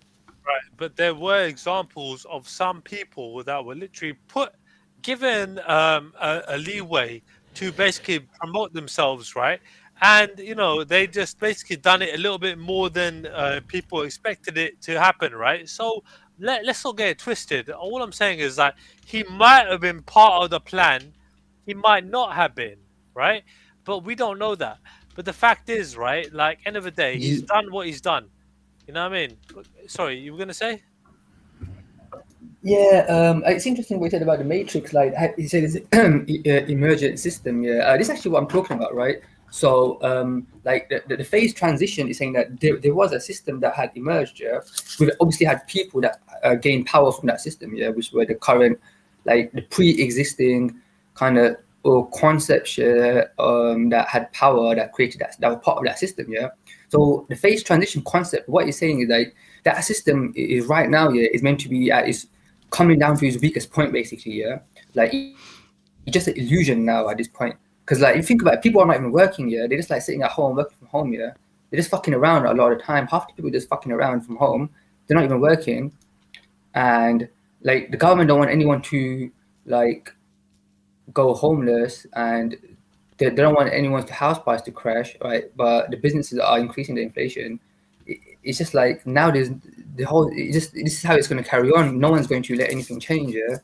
It's just going to go to a dead end. Even if you're working, that system is going even if you're working, right, it's really hard to maintain anything. Even if you're two people that are working, exactly, you can't do anything. Really hard to maintain your bills and your household income and everything. It's really hard, bro. Just saying. But the thing is, if you model this thing, yeah, this thing in physics, yeah, it's cool. It's to do with like frequency harmonics, yeah. This concept is too sick, yeah. It can relate every concept, yeah, of existence, yeah. It's like one big computer. It's like what you're saying, yeah. It's like the universe is one big computer, yeah, and it's trying to develop the maximum complexity. It's gonna go forever, innit? Yeah, it's just gonna go forever. It's like something can be divisible forever, innit? Yeah, so the universe will continue forever because there's infinite energy, yeah. And what is the computation, right? Which is saying, what is the most amount of complexity in life here that I can develop here? The system in it is running in it, yeah? The way a system runs is like from the middle, it starts out, yeah? And then as it goes to the edges, it's going to just take different paths here, which is like different countries, right? Different languages, religions, right? It's like a tree, innit? Everything comes from in and goes outside, innit? If there's too much here, there's too much variation, there's fighting, they can become chaos, innit? Yeah, they can absolutely Right now, it sounds like a bit too much variation, bro. Yeah, what happened was, bro, yeah, that the fucking government literally gave the contracts out, yeah, made it private for the gas, innit? Where before, literally, it was the government paying for the gas, innit? And now, you get me? It is what it is. That's why bills are going higher. Exactly. So what happens is, Right. in that kind of process, you get a lot of contradictions, you get a lot of scamming, and you get a lot of pain and suffering. If it's going too fast, for the greater long term, you get short term fuck ups, like different religions next to each other are going to fight, and kill each other, But each of them is developing some knowledge or something, So there's value in the separation, But when it gets to maximum, then the systems it has to go back in the middle and produce a new middle, and start again from the middle, innit, But when the point of that change happening, everything has to change, innit, and everything has to go to zero, There has to be an equilibrium point in between. Fucking literally banjords, all those fucking, hey, big up Maggie Thatcher and fuck all those guys in our government. Anyway, carry on. So all of those people, innit, like the new system, it comes in, and what happens when the new system comes, the old shit will stop making sense because it's a new energy that comes, like the way you see the universe, there's energies everywhere, and it's like, imagine you shine a light, on something, it can look different, So the new energy can make old ideas look different, innit? It's like a dream, innit? It's like it don't make sense. So you look at a certain political ideology, they would stop making sense. Or if you watch a movie, it might not make sense to you. You might be like, this is kind of boring, innit? Like the movie storylines are getting a bit boring now. The music. I hear you, but what are you getting at? So what happens? It gets to an inflection point, right? But when it gets to an inflection point, that's meant to be like a deep moment. Do you get what I'm saying? Because all the energy around everywhere, is going to be at one point balanced, and then pure, and it is because everything else is going to be gone, and then after that, there's going to be different, right? So it's just like it has to happen. So if it has to happen, certain things have to happen, right? Like you can't have a financial crash, you can't have chaos, you can't have too much excitement, because that don't make sense, innit? Like mathematically, it can't happen if there's excitement or new directions coming quickly, or because and the government does this, right? Like this can happen in the past where things can slow down, but the government would like, bro, let's round it up, innit? Because Banksy is gonna move on with the show, innit? Like let's round it up. Oh, okay, cool. Yeah. So I made my point, man. Yeah, it's just like so it means it's a new age, innit? It means like it would be like a new age. Is it? Yeah. Go on, Banksy. What are you saying? No, I was just kind of listening, but I was also looking at other things to do with articles in regards to the neo-reactionary movement, because I think D wasn't really entirely, and I don't think a lot of people are entirely clear on what I'm talking about when I talk about the cathedral and the overarching sort of emerging property that is the system itself that is regulating all the different actions and reactions that the various world powers are making, so that things don't get too chaotic. And there is also a sort of movement. There is a consistent steps towards a particular direction that the cathedral is interested in, and there's various different elements. Sorry. What cathedral? What cathedral? Well, this is the thing. This is the cathedral is what I'm trying to explain, is that it isn't a person or a thing or a group of things. It is the overarching system that is coming to, if effectively, it as like at least from what I understand, this is what Ralph and others describe it as. It is a overarching system that has emerged out of all the different systems that we created after the Second World War to try to keep ourselves from effectively creating or going into some kind of world-ending war. Because, like as Einstein said, the Second World War, was fought with guns and planes and tanks. The Third World, whatever the weapons we use for the Third World War, I can guarantee you the Fourth World War will be fought with sticks and stones. That's because we'll be dead. Well, that's because the entire human race. Because the nuclear war, the entire human race will be plunged, into almost into levels of extinction or certainly thrown back into the Stone Age. That's the concept. That's the idea, that there is an overall, and then what happened was they set up various institutions like the United Nations, NATO, the global banks, the International Monetary Fund. These institutions came about in order to keep countries from tearing each other apart, from going to wars with each other, at least certain countries. Now, I'm not saying all countries, because clearly America has not stopped being at war since the Second World War. Since the Second World War, they've had the Korean War, the Vietnam War, Iraq War twice, and Afghanistan, and various other wars that have been fought amongst other nations as well in the African continent, Iran, Iraq, etc., proxy wars all over the place.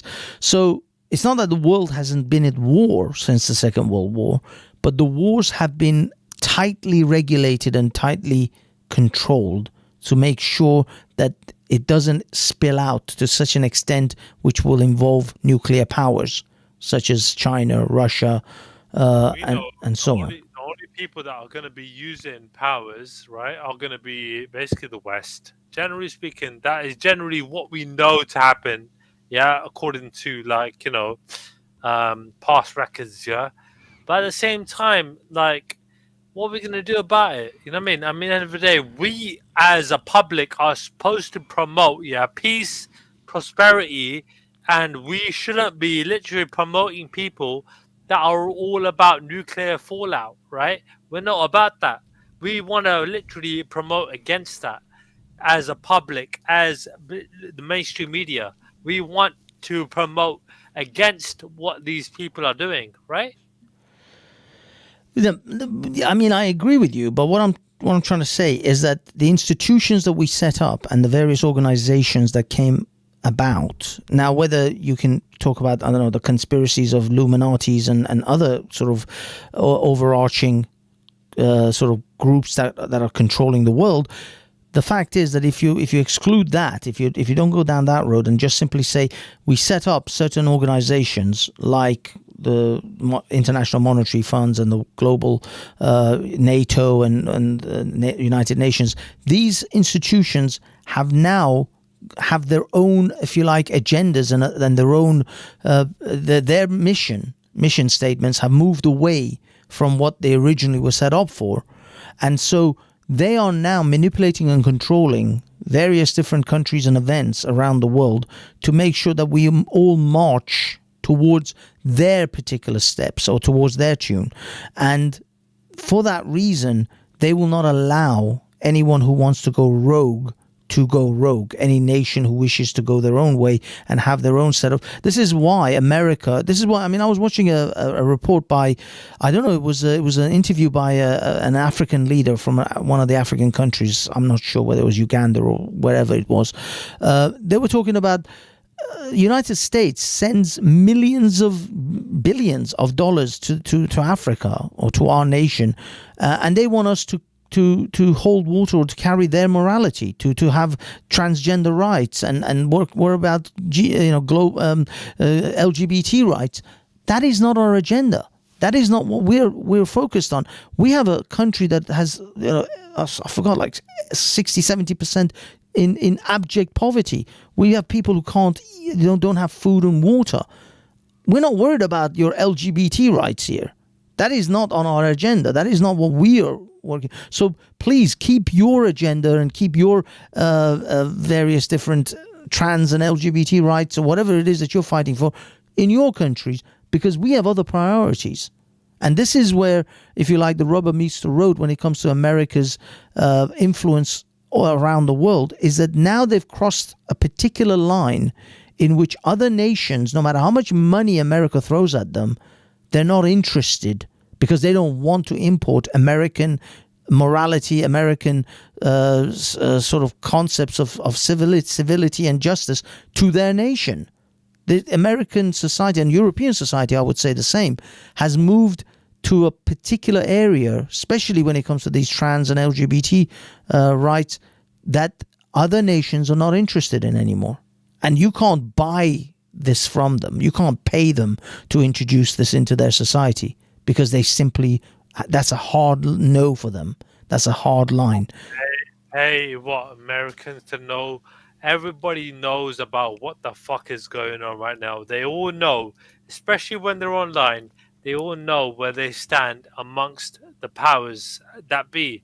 So what are we talking about? What are you talking about? Sorry, I don't understand. What do you mean? I'm talking about, right? You trying to tell us, right, that we don't recognize the powers that be? We don't know what the competition is, right? Because all I know is, right, that the general public, and that is us, yeah, right?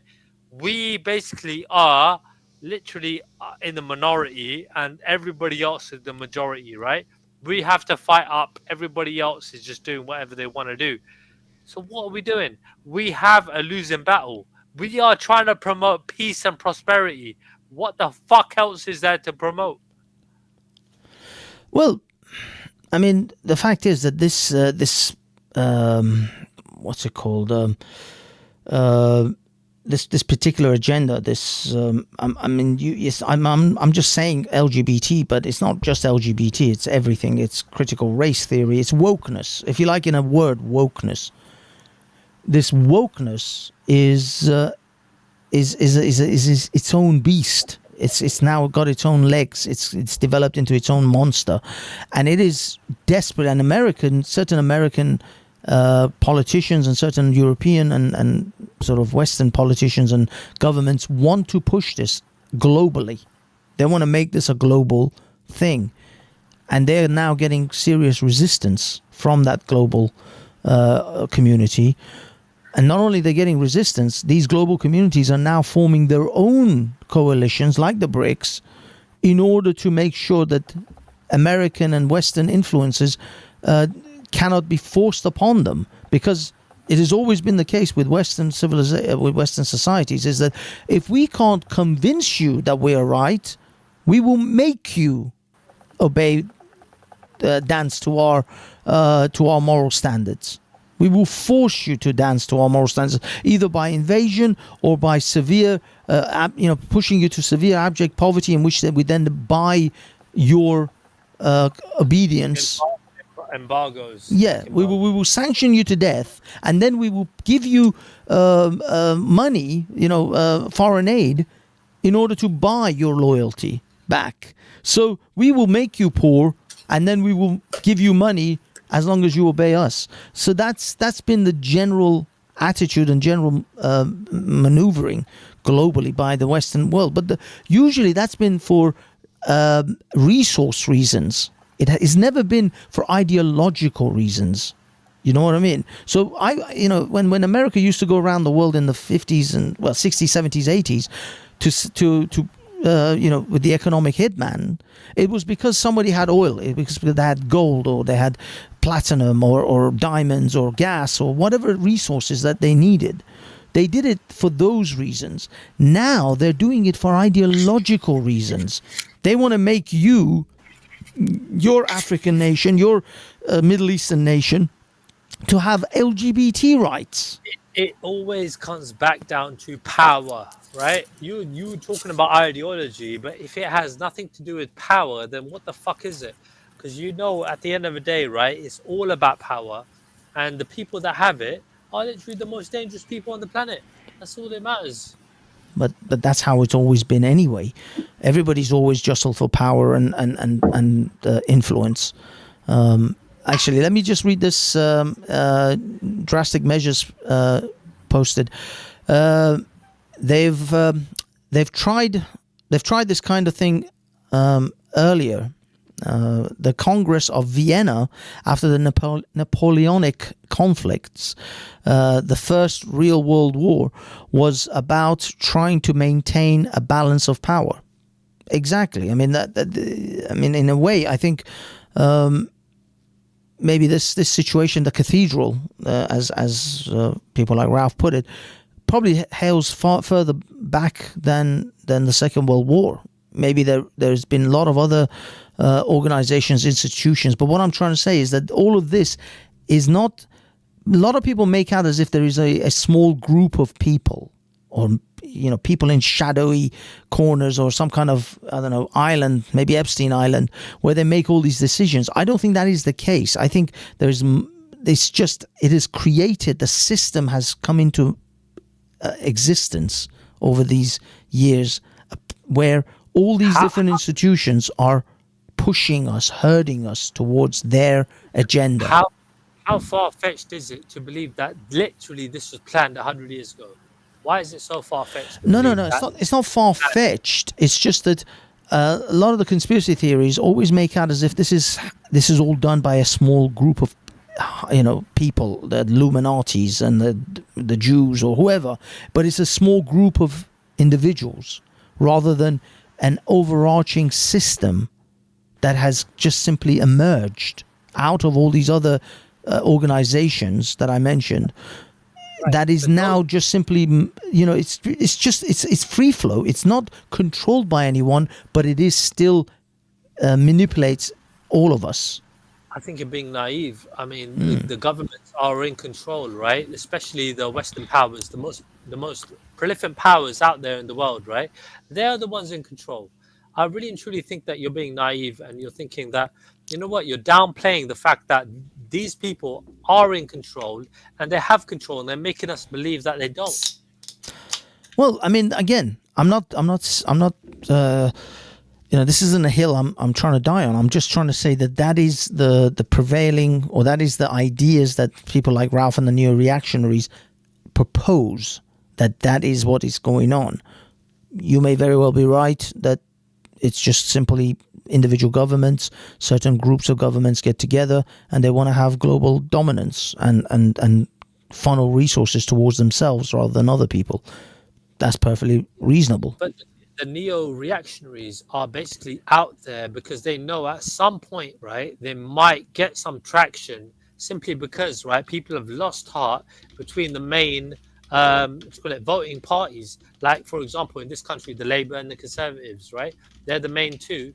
People have lost heart because they don't see any difference between the two. So therefore, they go for a fringe group that's basically a far-right group that might be able to employ some sort of radical change. That's basically like something that they're also aiming towards doing. Like, I mean, you've seen the movie V for Vendetta, right? I mean, it's not far-fetched, dude.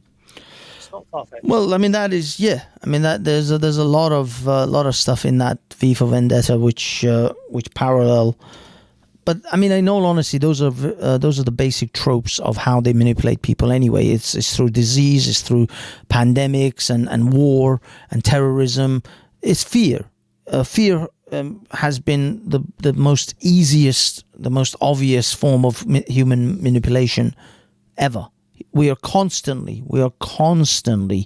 You yourself, as an individual, is motivated and into action and inaction by your fears. Fear is the most.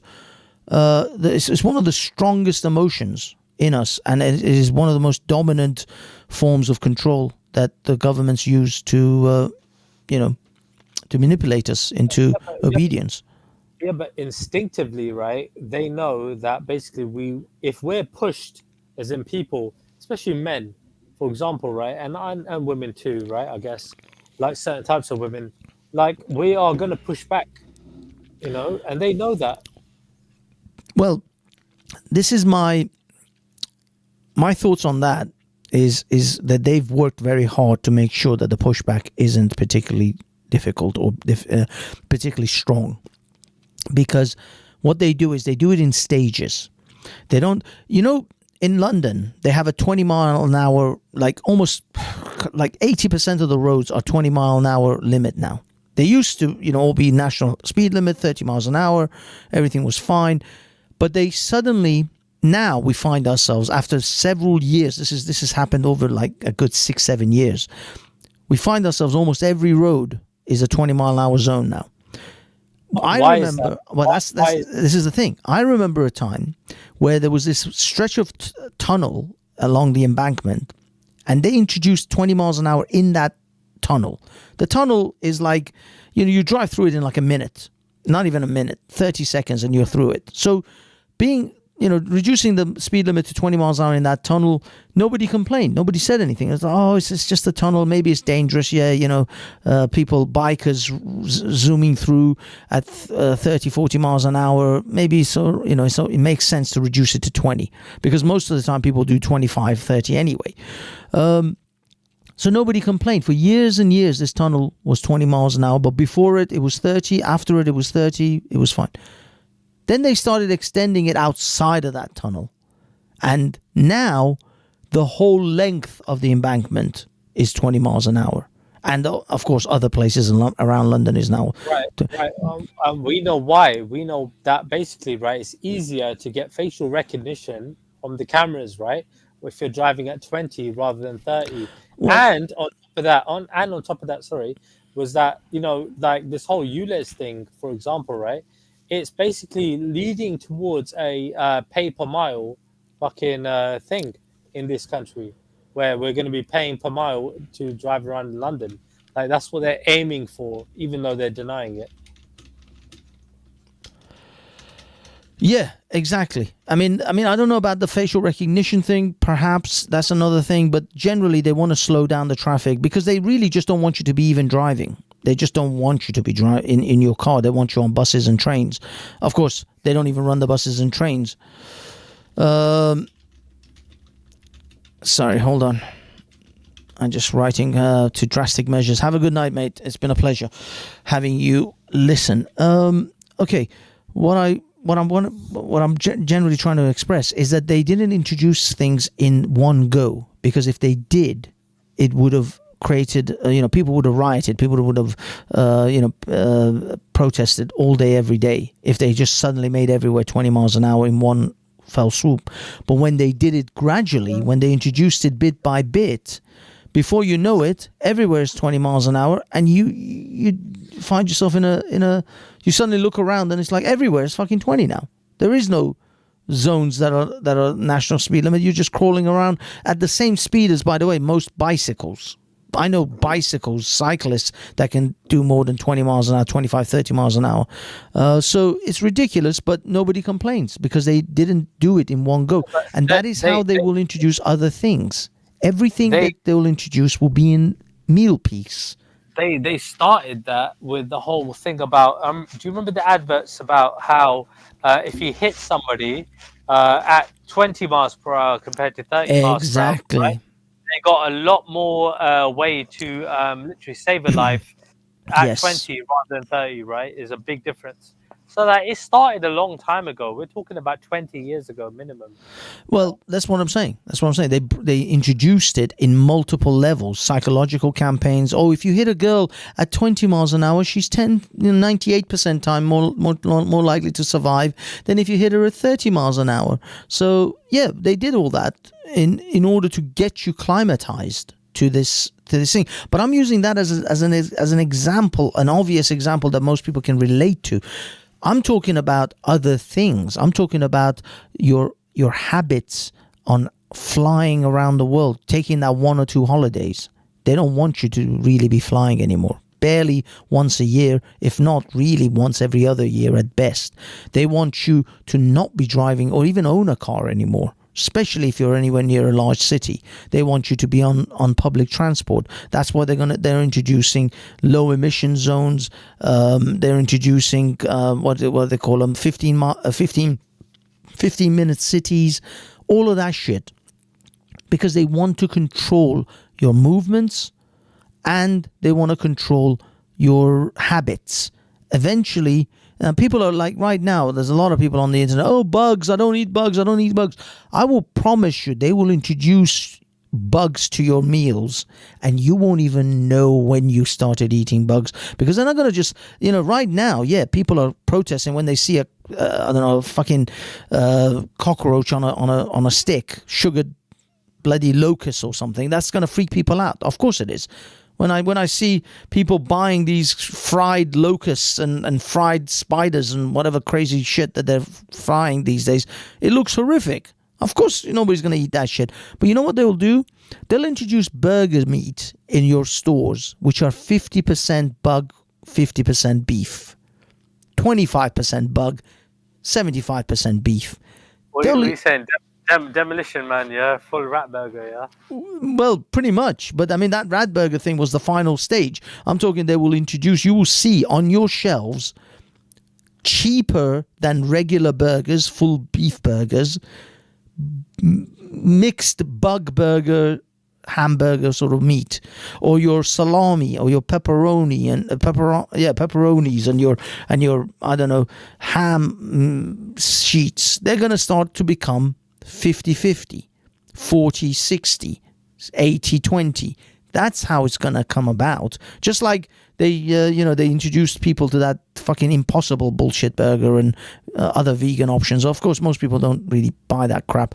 But eventually, you'll find yourself eating those bugs and you won't even know how you got there because it won't be in your face. I see. I mean, it's a maybe, in my opinion, even though I think it's really far-fetched, because the thing is, a lot of people are a lot more health conscious now in terms of eating greens and vegetables and things like that. They know that that's more beneficial for them. So therefore, people are more leaning towards that kind of lifestyle than, say, having bugs like in China. Dude, I still see people buy Spam. Do you know what I don't even know what the fuck Spam is. I don't even know if it is meat. It's a thing in a tin. I've never tried it in my entire life because it looks repulsive. But I've seen people buy it. That shit still goes off, it empties the shelves. People buy shit that they don't even know what the fuck it's come out of.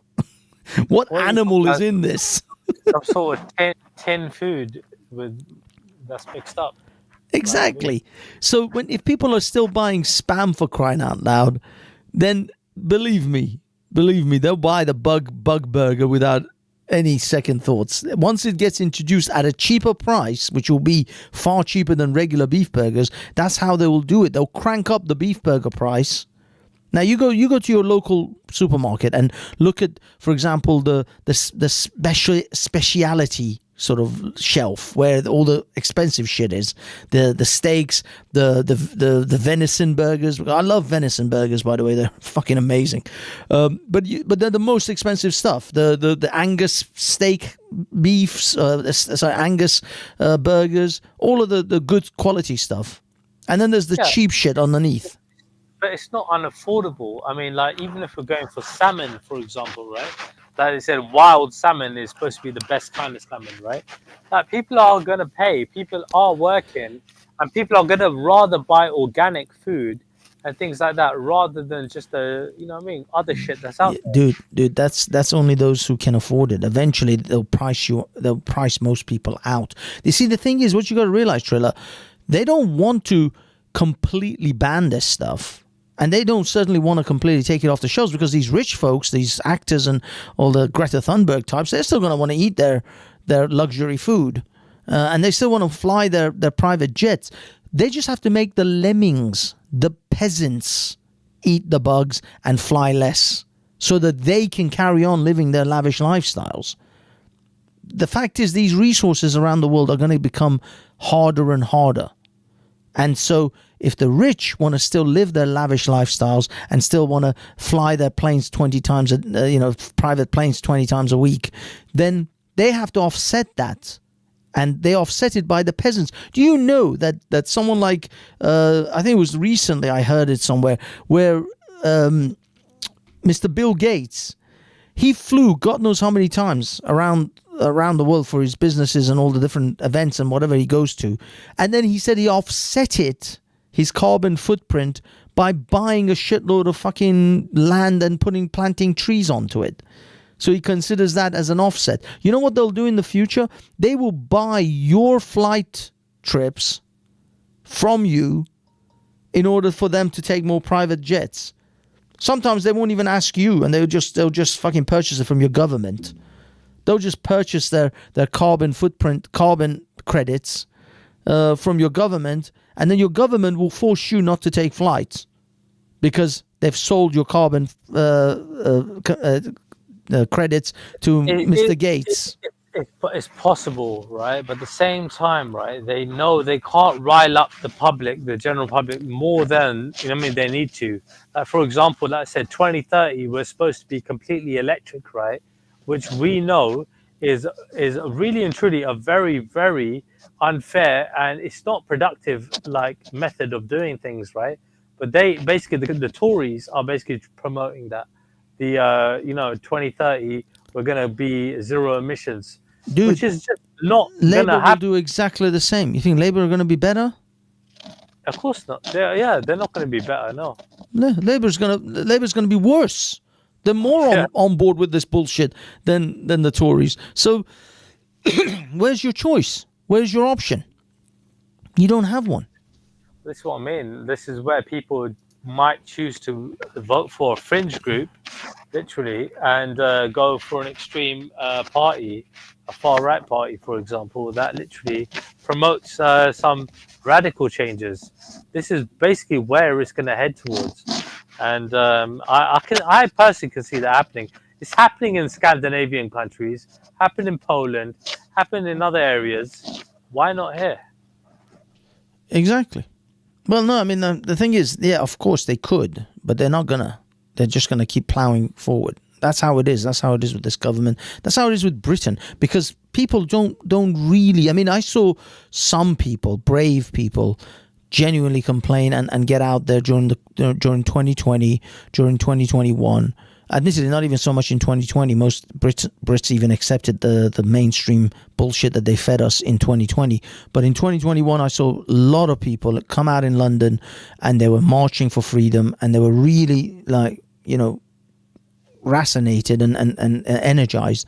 And all credit to them. There's, you know, we needed far more than what we got, because there's so much sheeple out there. But so there are Brits out there who are going to step out. And they're going to, you know, step out of line, if you like, or stick their head above the precipice and complain.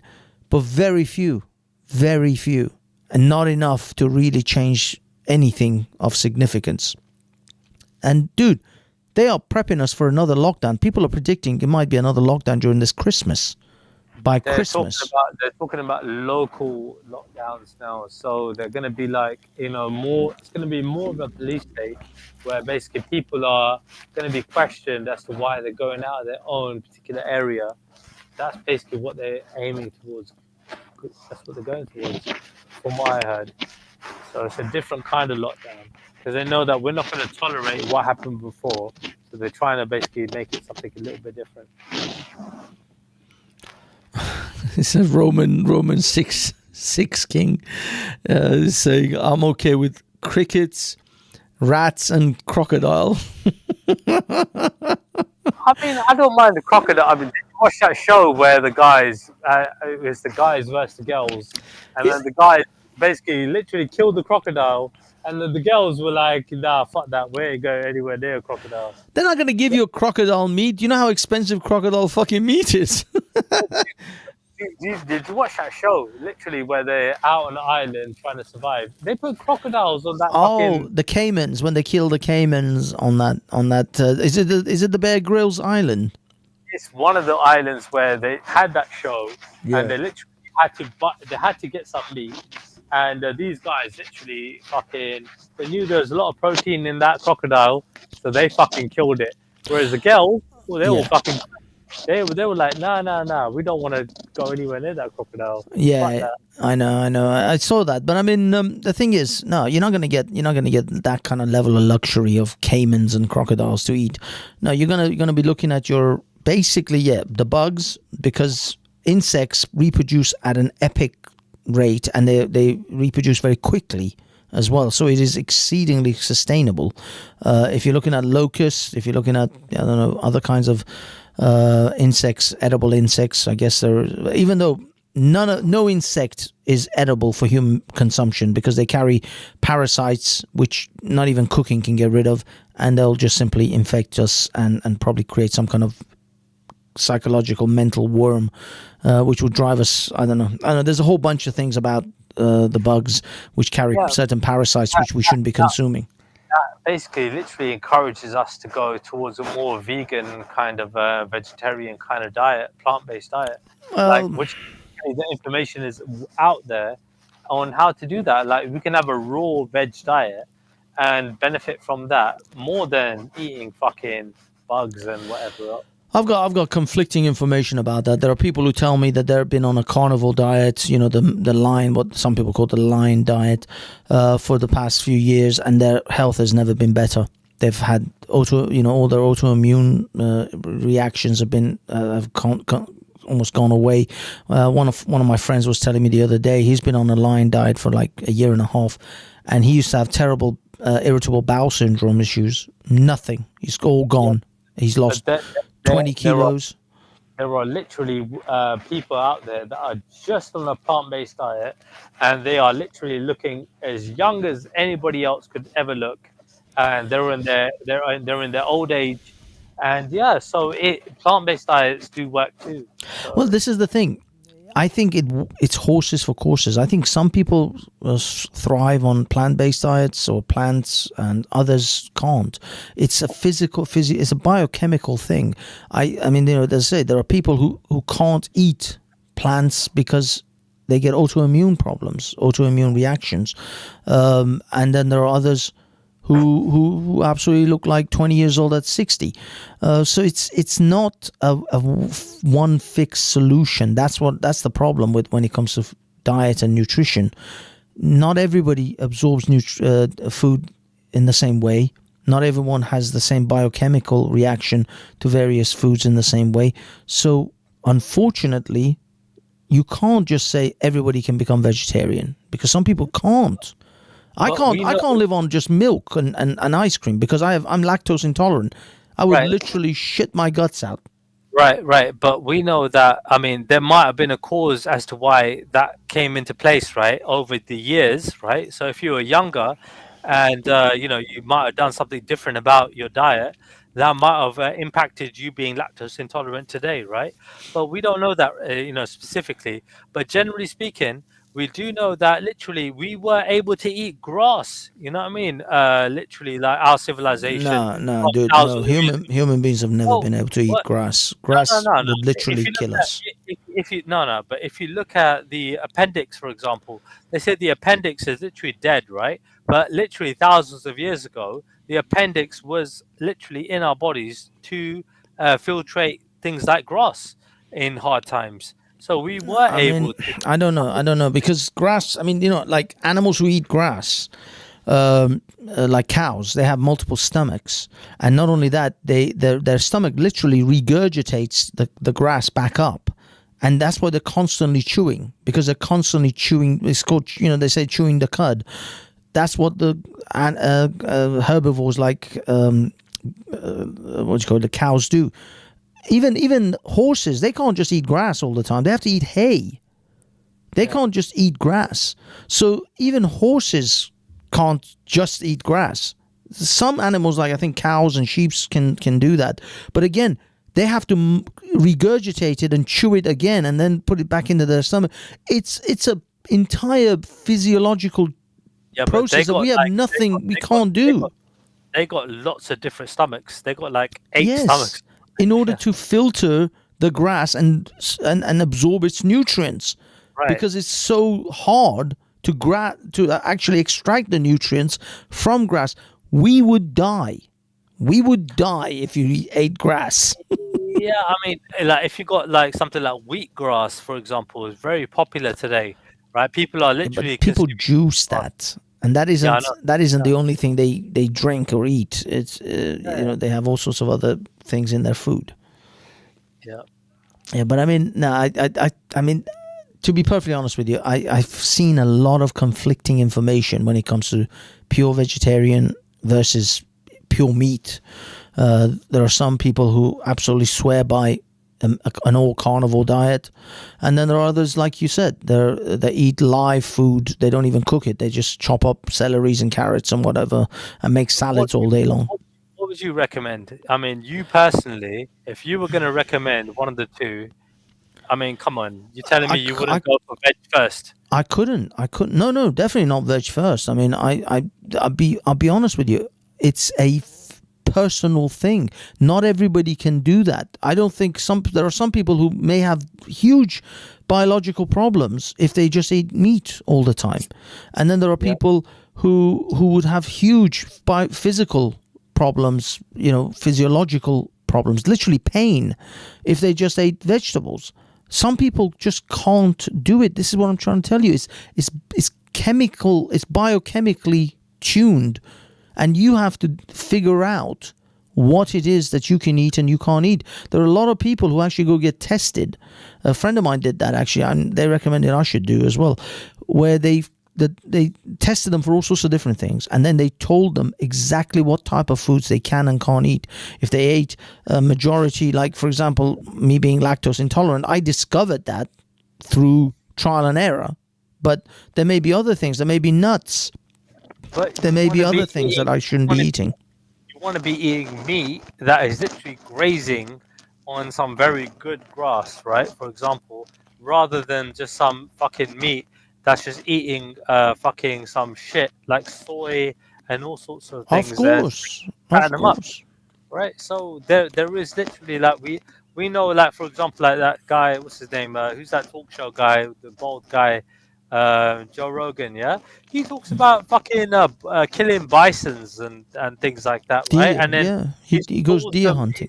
Yeah, he stores them for a year in the freezers, right? A Yeah. year. Yeah. You Like, can. Yeah, he said you can actually get a whole deer and he can carve it up and just like butcher it, and then he can basically have that for most of a year, in a freezer. But we can't do that, literally, if it's the entire population of the planet. It's only some people that are allowed to do that can afford to do it as well, because you have to pay to basically go out hunting, right? Yeah, but the problem is, you're right that not all of us can do that, and that's the whole point of this factory farming thing. As much as we may not like factory farming, and it may be a terrible way of treating animals, it has allowed us all to have the luxury of having a steak almost every day if you wanted to. This is not something you can do. Only a few people can be Joe Rogans and go out bow hunting with a fucking bow and arrow and kill a fucking white-tailed gazelle or elk or some shit. We can't all do that. We can't all live that life. So yeah, but one of the most expensive like things that we can eat is, like, for example, from the sea is a lobster, and the lobster was one of the cheapest. It was literally just for the plebs. Feeder. Yeah, exactly. It was literally for the plebs, and now it's become one of the most expensive things to buy on the menu. Well, I mean I think that's maybe commercialization. I don't know what that is. Maybe it's marketing, but because there's not that many that we can catch because we've been overfishing. Overfishing, yeah. So that's probably the reason why it's flipped. But generally, I'm not. I'll be honest. Every time I've tried lobster, it's been disgusting. I haven't really found lobster to be that particularly. Lobster or crab. Such a waste of money. It's just not been that. It wasn't. It was just a bit of a shit. Spending like 20-25 quid on literally breaking up something that will literally get a little bit of meat out of its tail, pretty much. Yeah. So yeah, I mean, I'm not a massive fan of them, but generally you're right. Seafood is better for you. I mean, Japanese, they live much longer than everyone else. They have some of the, most of the oldest people in the world tend to be Japanese. They look great. They look amazing. Some of the women out there. Yeah, and also they have a seafood diet. Yeah, they have a very. I mean, my friend lived in Japan for years, and he said every day fish would be at least one of your meals. You would have fish. Like, I don't know. You think about your life. Think about your week. Do you honestly eat fish every day? Do you even eat fish 2-3 times a week? I'm not gonna lie. I'm literally trying right now just to have salmon every single day. So especially like the wild salmon, like because I really, and I feel like, because I know, for example, that if you're having seafood, it's easier for your body to break down compared to land animals. So yeah, I mean it's great if you can, but I can easily tell you the last week I never had a single meal that had fish. I had chicken, beef, chicken all the time, but fish. No, last week I didn't. Although, actually, no, this week. Actually, let me think. No. I mean, obviously we're Saturday now, but I'm talking from Monday to Friday. No, I didn't have a single meal that had fish in it. It's just that week wasn't a thing. How do you feel in comparison to like having a completely fish diet for a week and then going and veg and going towards the birds? Oh no! I mean, I'll be perfectly honest. If I have a week of food, which is just not even just fish, but food, which is just meat, like a piece of steak and vegetables, or a piece of chicken breast and some vegetables, or a piece of salmon and vegetables. If I eat that, that's what I call that clean living. If I live a clean life that week and eat like that, I feel fantastic. It's great. Problem is, prepping those fucking meals is a kick in the ass. I can cook a batch of fucking pasta or spaghetti that would last 2-3 days, and I don't have to worry about cooking again for like 2 days, 3 days, because I just cook this massive pot of pasta and sauces and stuff, whilst cooking steak and vegetables, or chicken breast and vegetables, or salmon. And that's an everyday thing. I have to cook that every day. I can't just cook one batch and just forget about it. I mean, I suppose I could cook 3 or 4 chicken breasts, or 3 or 4 steaks, or 3 or 4. You get good at it. It doesn't take that long after a little while. It takes a few minutes compared to It's pain in the arse, dude. Pain in the arse. Sometimes it's just a pain in the arse. I'm not joking. I mean, I'm going to be straight up honest with you. I could order like a large pizza, and for myself, it would last 2 days at least. Especially like a 15-inch pizza. It would last easily 2 days, 3 days. If I'm hungry, super large pizza is going in a day, bro. Oh shit! That's why you weigh fucking more than I do. But I can make that easily stretch 2 days. I mean, it's a fucking 15-inch pizza. It's huge. But and that way I know that if I order this one pizza, I don't have to worry about cooking for 2 days. I just microwave pizza, and microwave pizza tastes fine for me, and that's great. But if I have to cook fresh food, salmon, steak, chicken, whatever, it's a pain in the fucking arse. It is an absolute pain in the arse. It takes a lot of prep, and it's a kick in the ass, and I can't do it all the time. I fall off that. I do it for a while, do it for like a week, and then I just drop off the end. I literally would like to make, because I'm on a healthy diet thing right now, right? So today I'm having a drink, but I'm going to cut it off after today.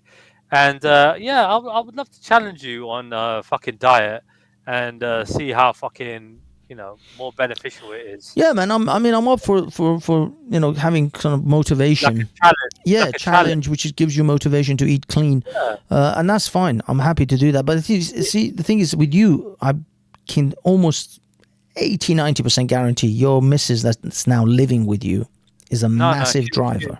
She's gone. She's gone. Are you kidding me? You guys fucking fell apart already. It is what it is. Damn, dude. I thought that was it. You were like, this is the one. She's moving in. Things are good. That's what I thought, Banksy. That's why I'm a little bit upset. But you know what? It's only because I'm disappointed in myself for not doing it sooner. Hey, you know what it is? This is what it is, yeah? You never know. You never know. All right? So like, even if you think you're meeting someone good, there might be some underlying issues there, and you're just never gonna know. It's a shame, dude. It's a shame. I mean, it is what it is. But I thought this was the one for you. You know what? I always meet the troublemakers. What can I do?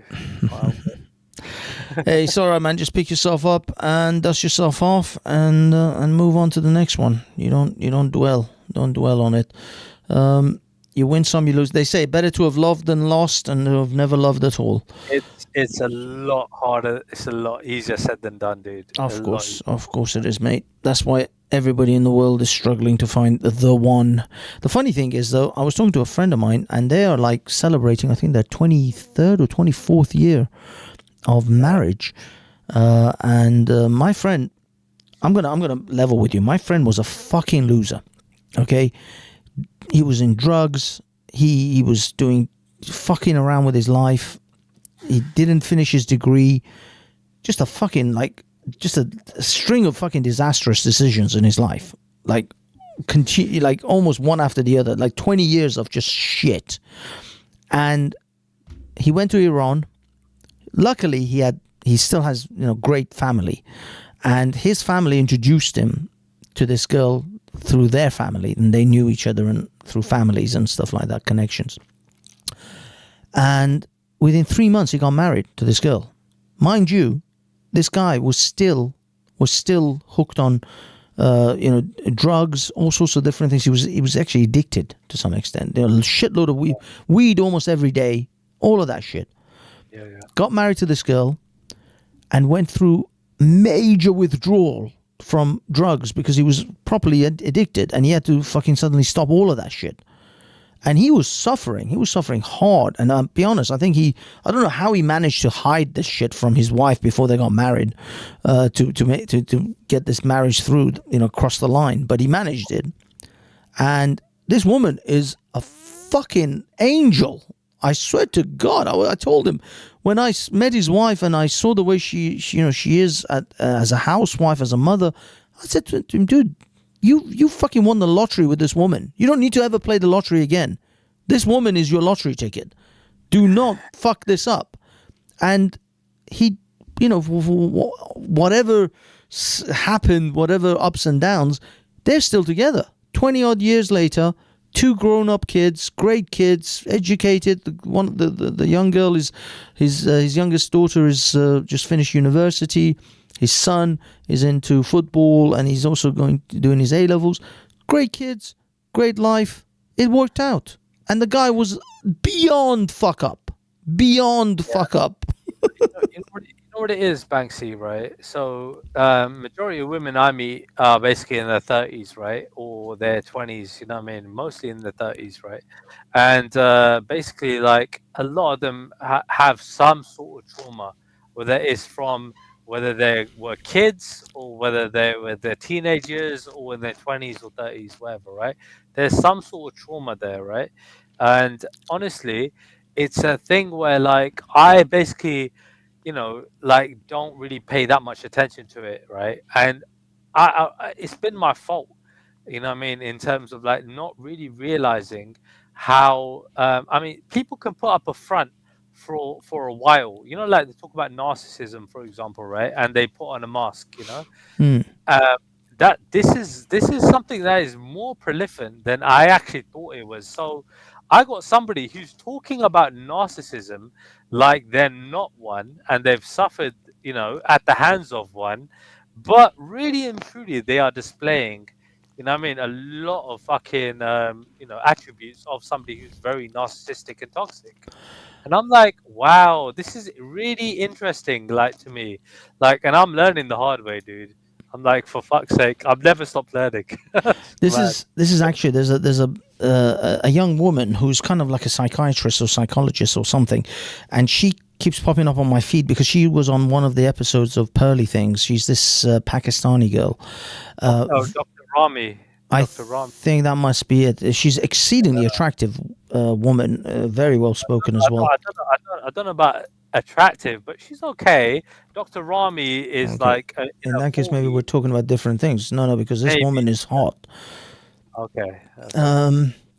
Let me see if I can find it. But she talks about a traumatized woman, and this is what he says. She says this is the problem with a lot of guys is they don't take note of how, you know, what traumas a woman has had. They don't really take note of these things when they decide to settle down with a woman, because they don't realize that this woman will actively sabotage. You could be the greatest guy, you provide everything, and this woman, because of a trauma, because she's simply not used to being loved and being taken, you know, sort of have someone give her absolute affection and love, she will actively sabotage her own relationship. Yeah, and you know what? Even then, right? Look, I listened to one video today, right? Because this is all sort of recent with me, right? And like one video today was basically describing how I am basically like not like considering her reality of events, you know. Mm. So I thought about that, and I thought, you know what, that's actually true. I haven't really considered things from her point of view. Like I was trying to sort of dull it down a little bit and trying to move past it. You know what I mean? That was my kind of like thing in it. Yeah, I'm like, listen, it's not that much of a big deal. You know what I mean? We can move past this. But for her, it is a massive deal. And I'm like, whoa, okay, all right. I have to respect that, and I have to basically let you grieve in your own time, in your own way, and basically then, you know what I mean? Like, see if we can move forward from there, which is really time consuming and it pisses me off, right? But you know what? I'm learning these things, Hmm. right? You know what I mean? This is really, really But annoying. have you guys Yeah. completely broken up, or has she just moved out and just like taking a break kind of thing? Yeah, this is we're Is this in the air. permanently gone? No. This is in the air at the moment. So it could go left, it could go right. We're on a 50-50 bit. It could go either way. It could go completely fucking pear-shaped, or it could basically, you know, work out. It all depends. I'm gonna go see her tomorrow, right? Mm. And it all depends on how I conduct myself with her tomorrow. Like I never really understood how important it was, right? In terms of like how I basically decide to conduct myself. Like it's so important, you know what I mean? Especially in these sort of times. Any little thing that I do wrong, you know, because this is what I'm saying. So I believe, right, she's acting in a toxic kind of frame right now, right? And anything that I do, doesn't matter what I do, I'm gonna be wrong. Do you know what I mean? So I Mm. have to be careful. I can't reason with her. I can't be diplomatic. I can't be, you know, two adults talking. It just seems to be like I need to do And if you're looking whatever I at need to do to maintain this. You know what I mean? To keep this alive. You know, and so I have to have my wits about me, and I have to be smart. Do you know what I mean? I have to be cool, calm, collective. You know what I mean? You know. Hold on, So yeah, I'm it's just really looking interesting. for that clip that I've been seeing. Because like Banksy, I've been looking into do you mean narcissism don't leave for the women alone? last like 3-4 years minimum, right? And you know, and everything else around it.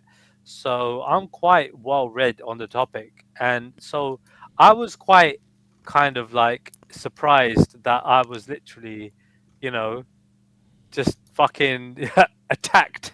I mean, recently, I was like, oh What do you mean shit. attacked in what sense? No, it's just the fact that listen, I fucked up, right? You know what I mean, right? So I understand like when it comes down to some guys, they're very good at hiding their bad habits, for example, right? And you know what? They have experience. They know that some women will be very upset. So like they look at things in a black and white way. You're either, you know, doing all of it or you're doing none of it. Do you know what I mean? And if you're doing something, if they see you doing something, like, you know, that they deem like maybe drinking too much alcohol, maybe, you know, doing whatever kind of other substance, having a puff of weed or whatever, right? They might look at that and be like, you know what, you basically could be doing other things on top of that. And, you know, you're basically like, you know, a druggie or something like that, right? Or an alcoholic or whatever. So it's a thing where like things become extreme, you know, where it's like you're like, no, these are one-offs. You know what I mean?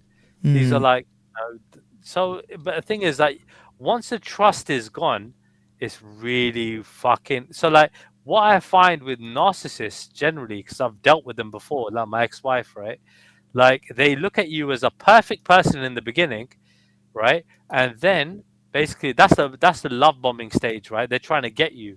So they're doing everything right. They, sex Yeah, is but great, men do the and same. but I know they can. I know they can because majority of narcissists before women were men, right? But because they had the money. Now women have got the money, right? They have, freedom, autonomy. They could do whatever they like. So it's a different world we're living in, and I have to basically appreciate that I'm dealing with a woman that has a lot of freedom and might want to explore that freedom in terms of like, living life the way she wants, in it, her house, her way, her rules, this and that. So I'm like, you know what? Like, I have to be very careful. One You know what I mean? In terms of like losing this person completely. So we're on the end of our tether right now, and So you've had it could, some big sort of fights and stuff so far. it's basically the thing is, yeah, I feel like it was inevitable. You know what I mean? Like it didn't matter what I did, these things were coming. You know, at some point. You know what I mean? And this is why this is from my experience. Now I'm talking about. I feel like, you know what? If somebody's experience as me, it's unavoidable sometimes. You know what I mean? Like, you know, it's really very difficult to avoid. So yeah, it's what it is. Yeah. So how do you? I mean, uh, let me think. How am I gonna fix it? Well, not even fix it, but what have you taken away? What's your takeaway from this experience, so that you won't make these same? Or what are the red flags that you're going to look out for the next relationship, even if this one doesn't, you know, go, it doesn't carry on? So this is my, you could say, probably my second relationship, right? You could say third, but like it's probably my second proper relationship, yeah, in terms of like, you know, the equality, you know what I mean, in the time frame, yeah. So the thing is, what I can take from it is, I mean, look, dude, I was looking to stay single for the next few years and just basically play the field, innit? But I found somebody that I felt like I could make it work with. But you don't know what kind of trauma they've gone through that might impact your relationship. You don't know. Do you know what I mean? And on top of that, I'm not perfect. You get me? So, sure. You know what I mean? It is what it is. Like, I mean, I'm pretty adamant that, look, I fucked up, yeah, but she could have forgiven me and just gone past it, but she hasn't. And I'm like, you know what? I have to basically now work in her time frame. So it's a fucked up situation, dude. Like I said, 9 times out of 10, I would move on from this situation. But because I know she's a catch, I'm trying, innit, to like see How where it is goes. her relationship with her father and her family? And did you sort of meet her family before you guys got together? No, so her family's a bit messed up. They're very separate. Her dad's passed away a long time ago, and he died from basically excessive drinking and smoking How and old things was like she when he died? probably before an adolescent. So she was quite Okay. young, Okay, so we're talking like 12, 13, that sort of range. younger probably. Yeah, but Oh, yeah, so yeah. before So teenage, before even a yeah. teenager. Yeah, so basically, she's basically putting her insecurities onto me in Yeah, terms this is of what I'm like, saying. You may not be able to salvage this if the trauma no, is no, that I don't deep. think I don't think I can, dude. And you know what? At the end of the day, dude, yeah, I might just have to cut my losses. I like I said, I'm well trained, right? I'm with the ex-wife and everything else, so I'll get over it. You know what I mean? No problem. But it's a shame, like, you know, like. But the thing is, I feel like, you know what? I'm glad that I got to see this side of her because, dude, it's almost scary. I mean, I compared her to a Jekyll and Hyde kind of situation. I'm like, look, you know, you're sweet as an angel, you know, like every other day, but when you want to fucking have a go at me, you become fucking Monster. yeah, you become a monster. And I'm like, I can't deal with this. It's But ridiculous. that's how it is, man. That's how it is when women switch up on you. You know, you think everything's all hunky dory, or at least you think you found. No, it's not that. You think you found the bomb. You think you found everything. You crossed all the T's and dotted all the I's and did all the vetting, and you know, 5-10 years down the line, she suddenly just switches up on you. With narcissism, they call it the evaluation stage, right? So right now, I'm in the evaluation stage. So if she is acting in a narcissistic kind of way, which I think she is, right, acting quite toxic and narcissistic, yeah. Like before, it was a love bombing stage, got everything I wanted, right, brilliant, and then it's become the evaluation stage, and so. And honestly, I'm just surprised at myself for not seeing it sooner. Do you know what I mean? Like, because narcissists generally you don't see it Like they can literally, they wear a mask for at least a couple of years. They can hold it up for, at least a year, and then after that it slips, and that's when they you let get the crazy out. This was my whole thing, is that because I was listening to and watching all these guys talk about get these trad, what they call the trad thoughts online nowadays, these traditional women, the pearls and all these other women who talk about being traditional. Who was it that I was listening to that I was like totally disagreeing with their ideas of? It was some I don't know, it was either Rollo or some other person who was talking about getting married and settling down, all that shit.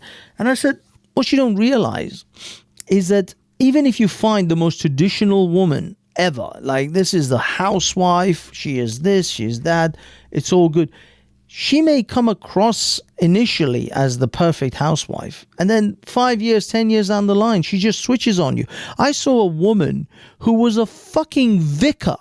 A vicar. Yeah. She was a priest with a dog collar and all that shit. She quit all that and became an OnlyFans model and divorced her husband. God knows, 10, 12 years down the line.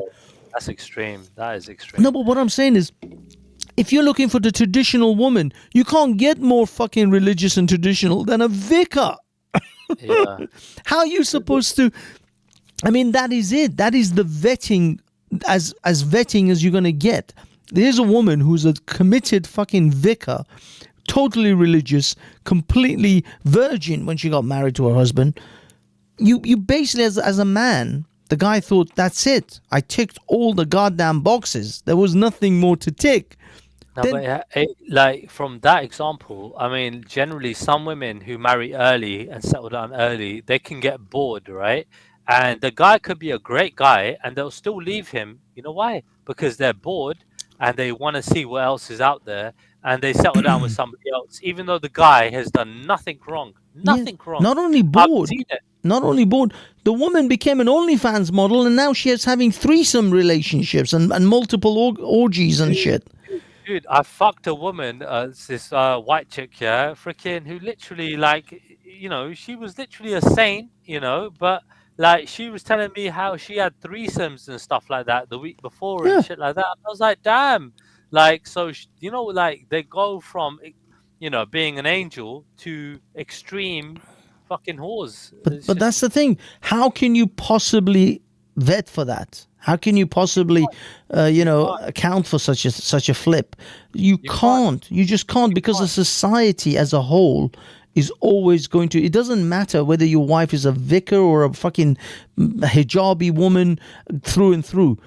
The minute she changes her mind and flips on you, the society, the structure of the society that we live in, Western societies, is built to fully support her decision. She will divorce your ass and take half your fucking shit, put you in the poorhouse, and you can't do a fucking thing about it, even though you thought you married a Muslima girl with fucking 20 hijabs and 40 niqabs.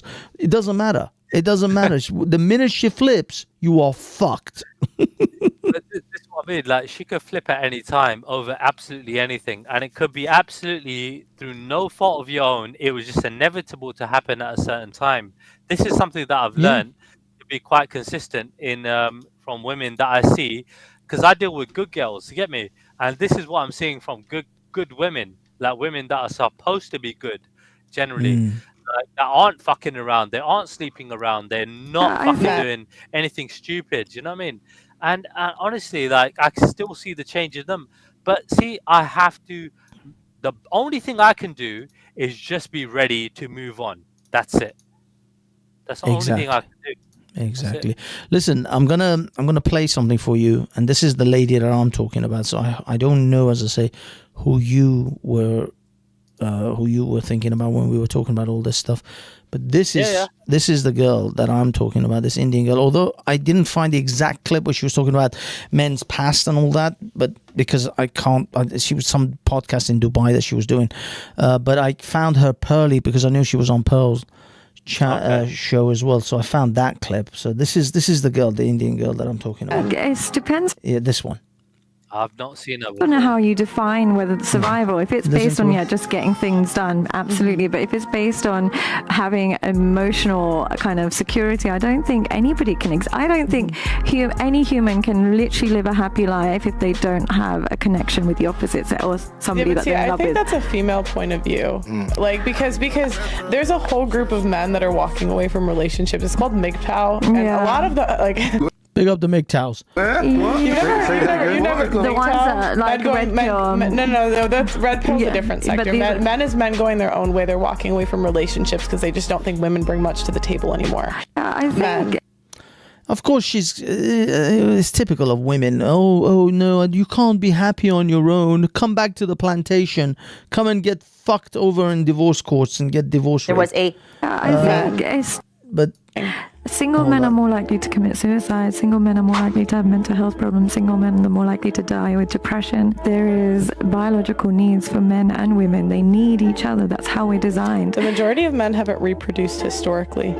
As in, like, haven't had kids? What do you mean Like by only 40% of men have reproduced historically. And they're the I'm ones that saying- have survived. So I know I said Yeah. outside of reproduction. Yeah. So the whole point is I understand that men would prefer to have a partner, but anyway, but you know who I mean. That's the girl that I'm talking about. Yeah, it's the first time I've seen her. Yeah, that's the But, one I was talking about when she comes up on my feeds from time to time about what was it? Yeah, making sure that the girl's past is also you vetted her past, because her past and her trauma could literally sabotage. You want to see a good video? So look at your. I'm sharing it right now. Yeah, I can see. Yeah. Hold on, let me go ahead and share that. Okay, I think the audience can see it as well. It's all good. All right, I'm gonna play it. Yeah. Yeah, hold on 1 second. Go for it. All right. Go for it. Exposing the reality behind why women gaslight and how to spot the warning signs before you become a victim. So, what is gaslighting? Gaslighting is when someone makes another person doubt their own reality by denying, distorting, or dismissing their thoughts and feelings. Gaslighting is an extremely manipulative tactic that some women use to control and dominate their man. And it can have serious consequences on the emotional well-being of the man being gaslit and the relationship as a whole. For people who don't know, gaslighting looks like this. Let's say a man and a woman are in a relationship, and the man expresses concern that his girlfriend is spending too much time with her male coworker. Instead of addressing his concern or reassuring him, the woman accuses him of being jealous and insecure and tells him that he's overreacting and being unreasonable. She goes on to say that he's trying to be controlling and isolate her from her friends and coworkers, even though he hasn't done anything remotely close to this. By doing this, she's making him doubt his own judgment and making him feel like that he's the problem in the relationship, even though his concerns are very much valid and substantiated. A lot of time, the gaslighter is so good at their job that the person being gaslit doesn't even realize that they're being gaslit. It can be a very covert and subtle process. Now that you know what gaslighting looks like, let's talk about the 4 most common reasons behind why women gaslight. 1, control. It's important to understand that gaslighting is usually a way for a woman to maintain power and control in the relationship. She might feel like she's not getting what she wants or needs from her man, and using gaslighting as a way to maintain her sense of control and power in the relationship. Usually, women who gaslight also avoid taking responsibility for their actions and deflect blame onto their man as a way to maintain control. Number 2 is unresolved issues. Some women may engage in gaslighting because of unresolved emotional issues and trauma. For example, a woman who has experienced emotional abuse or neglect in her past may struggle with trust and control issues in future relationships. Gaslighting in this instance serves as a way for her to protect herself from being hurt again, even if it means hurting her man in the process. I was gonna say, so on this point, I feel like it's very relevant towards me, because, like, end of the day, there is some past trauma out there, whether it be from her ex, you know what I mean, that she was with, or whether it be There's one from, big thing I that told you every about her streamer of father every who size passed away, wants, who and that- died of an early heart attack because he was, drinking and smoking and things like that. So, she basically, you know what I mean, wants to not have me do anything, You know what I mean? I got to be a saint, you know what I mean, to avoid being anything like her father, for example. But yeah, it's really interesting, like what she says. I mean, like I said, watch the rest of the video, and it will all kind of like this woman speaks a lot of sense. Number 3 is lack of accountability. Gaslighting can serve as a way for women to avoid facing their own flaws and personal issues. She may project her own insecurities and negative qualities and traits onto her man, making it damn near impossible for her to take responsibility for her own actions and emotions. Number 4 is fear. Some women may gaslight due to a fear of vulnerability or a desire to maintain their independence. Gaslighting can serve as a way for them to avoid being emotionally vulnerable with their man or to maintain a sense of independence and control in the relationship once again. Gaslighting can take many different forms, and it's important to recognize the warning signs in a relationship. The earlier you're able to recognize these, the better. Now, here's 10 of the most common warning signs of being gaslit. Number 1 is denial of things that have happened. Gaslighters often deny the things that have happened, even if there's clear and definitive evidence presented to them that support it. They may also accuse you of making things up or exaggerating. This in turn makes you doubt your own memory, perceptions of events, and sanity. Number 2 is twisting your words and manipulating your emotions. Gaslighters are experts at twisting your words to make you seem irrational and illogical. They will also manipulate your emotions by using guilt and shame to control you. I find this really common, right? This is what I found recently, especially with my situation, where it was literally just yeah, it didn't matter what I said, it was twisted. And I was like, what the hell? Like, you're supposed to be an academic, you're supposed to be smart, but yeah, everything that I said was literally twisted so that it would benefit her argument, and like, we're not trying to get to a resolution here. You know, it was just mad. Yeah. I mean, the funny thing is, women are quite expert at gaslighting anyway, because psychological manipulation and generally social shaming and all of these soft skills are what women have historically used because they don't have physical power. They can't overpower someone physically.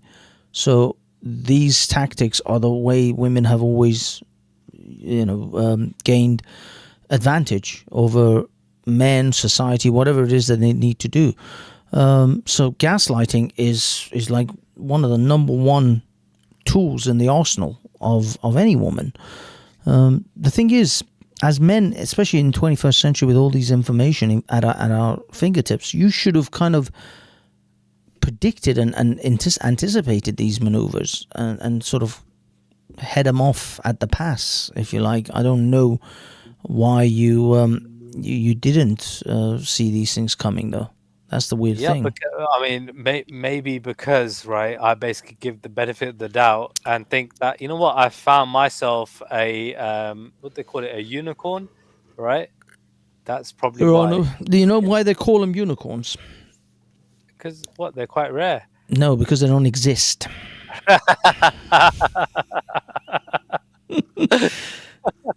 Unicorns are fictional creatures. They don't exist, dude. It's not that they're rare. They don't exist. Well, that is true. That is true. Shall I carry on? Yeah, keep going. Number 3 is using your insecurities against you. Gaslighters love using your insecurities against you and making you feel like that you're not good enough or that you're the problem in the relationship. They gain power from your weaknesses. So the more insecurities they know you have, the more ammunition they have to break you down with.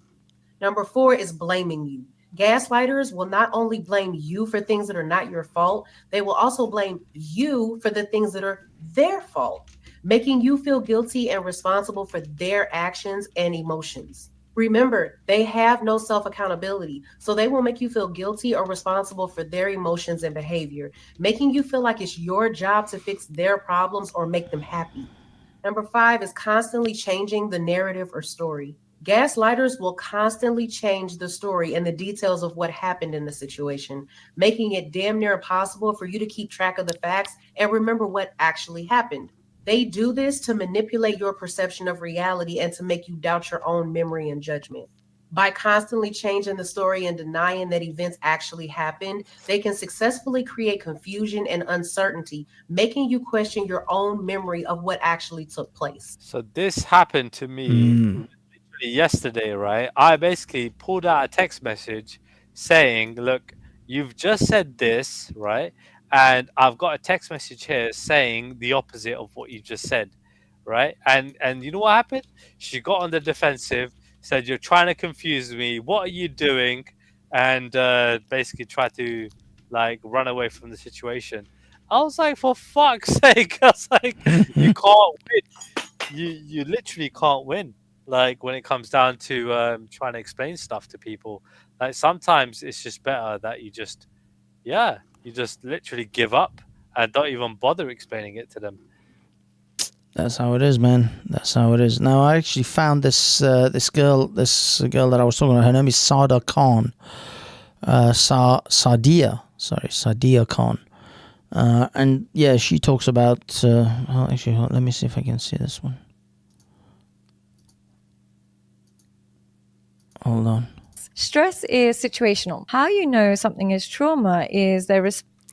Okay, maybe this will work. I don't know. Let me share it with my good sir.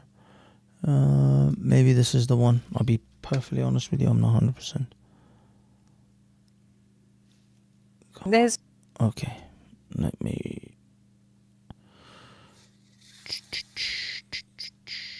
God. Today, Junior. Sorry, there's just so many things I have to do to get one fucking clip working. Like 12 clicks and changes.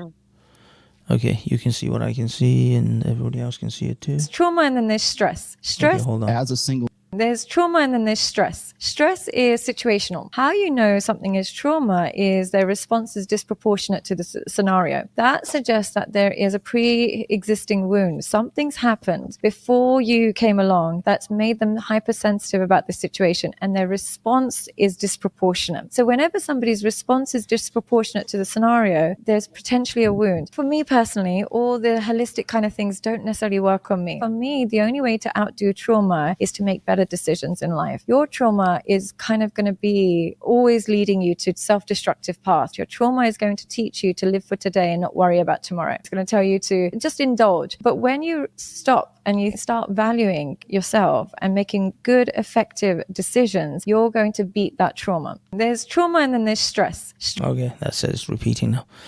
Yeah, that's it. I think that is sort of the one of them. I don't think this is the exact one, because there's one that she talks about how a woman will sabotage her own relationship based on like historical trauma that she's had. But yeah, that's sort of a close thing to that.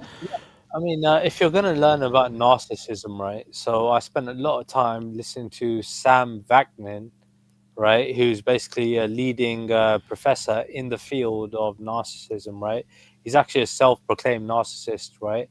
And he's also one of the most highly intelligent IQ-wise people in the field, right? So yeah, he has one of the highest IQs in the world. So Sam Vaknin. And then you have, I think, a guy called Sam Granin. So this guy Granin, he basically talks about a lot of the stuff that Sam talks about. Yeah, honestly, like he talks about it from a little bit of a, on a level, where you'll be able to understand probably a little bit better. But yeah, both are very, very good. And, but yeah, there's a lot of material out there. But like, once you understand narcissism, it's a good idea not to completely dwell your life into it. You know what I mean? Like, once you get it, you move on with your life, and that's it. You know what I mean? But, sometimes it's always good to go back, like I did over the last 2-3 days. I was like, oh, shit. You know what I mean? Is this narcissistic traits? Is this gaslighting? Nice. What's going on? Do you know what I mean? So reevaluate the situations and kind of think back what was going on in that moment when that happened. Yeah, because like I said, they literally can love bomb you for the first year, and then after that, it becomes the evaluation stage where they just start seeing what they can get away with, and everything else, and even if it's breaking it off. I mean, I'm like, Yeah, damn. I mean, the thing is, this is why I wanted you to see that clip, at least that segment that we just watched about trauma, because when they are having an an overreaction to something that might be mundane to you or not simply that important, it could be that she is experiencing she's had trauma on that, and that's why she's reacting the way she is. Yeah, I think majority of women have had some form of trauma, whether it's from an ex-boyfriend or some sort of traumatic event that happened to them. And what I'm saying is, like, the two closest women that I've been with right now, I've discovered that have had a lot of trauma coming from, like, so one from my dad, in terms of him being an alcoholic and a substance abuser, and he had a heart attack in his 40s. You know what I mean? So, like, it's a big deal. You know what I mean? It's gonna really impact her, right? Precisely. Where, you know what I mean? And on top of that, I've seen where other women, like my ex-wife, where literally her uncle abused her. Like, he touched her breasts. You know what I mean? While she was like not even 10 years old. Do you know what I mean? Fucking Like, hell. which is, highly inappropriate. But that shit there is gonna fuck with you. You know what I mean? Of course. Let me talk about trauma. Right. So what I'm saying is, like, you will never know unless you really get to know the person. And when you get to know the person, you have to take that stuff into account if you know about that kind of trauma. Crazy. So, yeah. Dude, we're coming up to 3.5 hours now. I'm kind of worn out on this one, but thank you for coming. Let's wrap this up. But I do want to ask you, maybe we can do a whole show next time, about the India's moon landing. What do you think, real or fake? Yeah, I mean, I feel like it's real, but at the same time, what's intriguing is that they literally spent not even a quarter of the cost. I mean, it's probably like an eighth of the cost that other countries might use to do their moon land, to basically go up there out in space. So, yeah, I mean, Indian budget, and I'm interested. Indian budget. Yeah, I'm interested in that.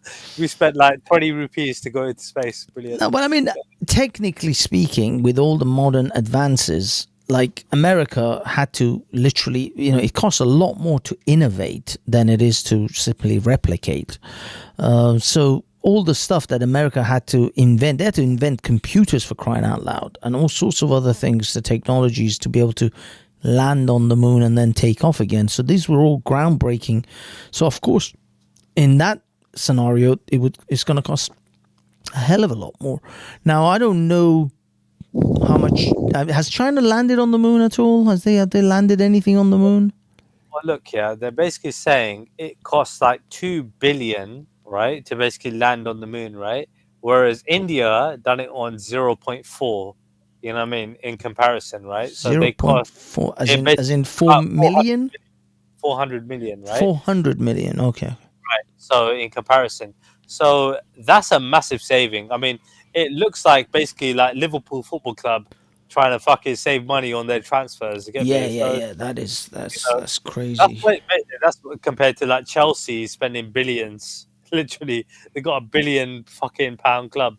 So it is interesting, you know what I mean, the whole topic, and I am aware of it, and yeah, I would definitely love to talk more about it, you know what I mean, and learn more about it. So yeah. Yeah. I think we can maybe start a show with that rather than kind of end it with one, because it's definitely a big thing. And now a lot of people are saying that it's fake. They never landed on the moon, and this is all just a show. But which I would find hard to, in this day and age, to actually pull off, because there are literally people with telescopes that could see it.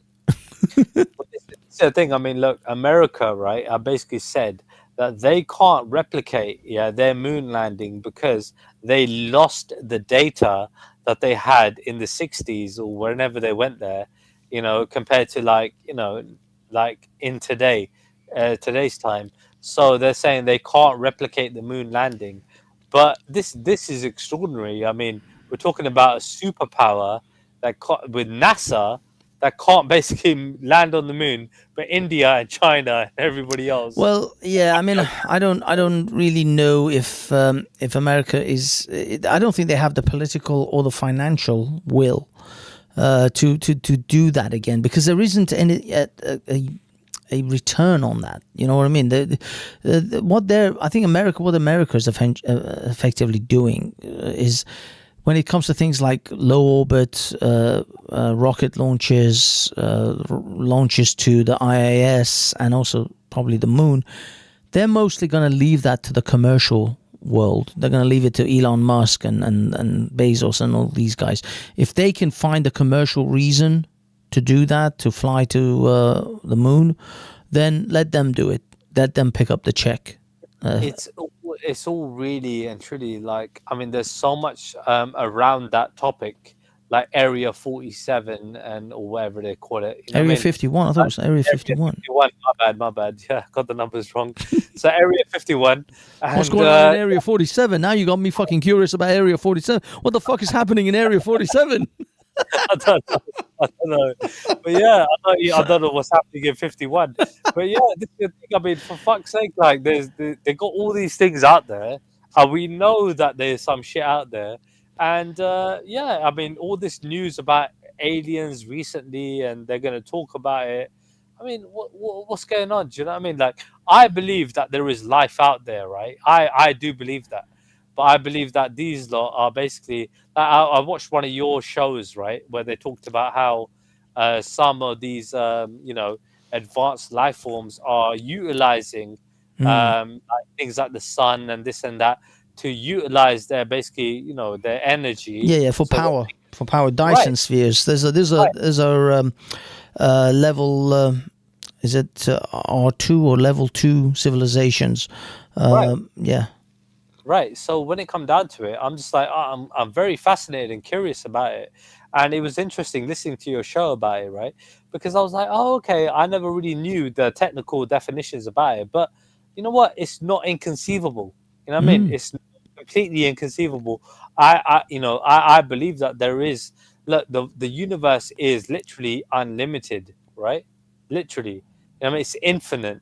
Yeah, and we believe that there are many other universes. You know what I mean? So, it's interesting. You know what I mean? It's like, why can't there be other life forms? There could be, but I believe that when it comes down to us, like I was listening to that English guy who talks about the planets and stuff. He's quite a cool kind of guy. Do you know what I'm talking about? Yeah. He's used to be in a band as well. Now he's a professor. Yeah. He looks quite young. Yeah. He was talking about like how like we might be one of the only planets in our whole solar system, in our whole galaxy, in our whole universe, literally one, that has life. You know what I mean? That intelligent life. And there's some theories that we could be the first planet in the universe. That's because there is this theory that if intelligent life has emerged in the universe, they would have been the first in that. You know what I mean? There would be one planet which would have been the first one, and then others would have. I mean, this is just a theory, and it could very well be that we are that first planet in this universe that's emerged with intelligent life. Which makes us really special. And like I said, I believe in reincarnation. I believe in all sorts of different things, right? In terms of like, that whole scope of things, right? So I believe that, we have this sort of potential that's just been, like literally people have just not paid much attention to it. And they're just not, they just shrugged it over. So yeah, it's interesting to me because, like I said, you're not really for this Islam thing. I'm not for this Abrahamic thing. You get me, right? So like there is a whole world of possibilities out there in terms of what we're here for, what we're supposed to do, what our potential is. You get me? And I believe that there is an unlimited amount of potential. If you can harness that energy. So yeah, it is what it is. Well, I mean, when it comes to actual energy, like let's say the power of the sun or power of multiple stars, supernovas. If you can utilize, if you can harness, that is unlimited energy almost. I mean, it is unlimited because there's just almost an infinite amount of stars in the universe, and unlimited supply of suns. I think look closer to home, right? The most powerful muscle in the body is the brain, right? And therefore, right, like the brain, through meditation, through things like that, like literally there is unlimited capacity, and that's what interests me more than anything else. And that's what. Do you know what I mean? But hey, Nice. another day, another topic. Yeah, definitely. This thing could go on forever. We could literally start a whole show and do 3 hours just on that. All right, my man. Have a good night. It's been a pleasure as always, sir. And I'm gonna wrap it up. Cheers. Thank you. Bye bye. Okay, boys and girls, we are, I think, done for another one of these nights. Now I'm gonna look into this Miss Sadia Khan and see if I can find the actual clip. But for now, yeah, thank you everyone for coming. Thank you everyone for showing up. It has been fun. Has it been fun? Was it as good for you as it was for me? Because it was really good for me. So yeah, thanks guys. Thanks everyone for showing up. I will attempt to drag my fat ass to to Speaker's Corner maybe tomorrow, or just generally around London. So I'll most likely either do a live stream or just pre-record some stuff from there. I don't know, see how I feel. It's gonna rain. I don't want to be in the rain. I don't know, I'll see, because Notting Hill Carnival is on as well if you're in London. I'm not going to be there though, because I can't take it. It's too busy and too crazy and too many stabbings. So I'm not going to be at the carnival, but I might be at Speaker's Corner. I don't know. But I'll see. I might just hang out in other parts of London, because everybody's going to be down at the Notting Hill end of London. So other parts of London might actually be human and be able to walk around and chill. We'll see. So, boys and girls, what are we going to play to get us out of here? I don't know. Final tune. Let's go for this one. I don't even know what this is. The New Order. No, that sounds very... I want something chilled. Let's see.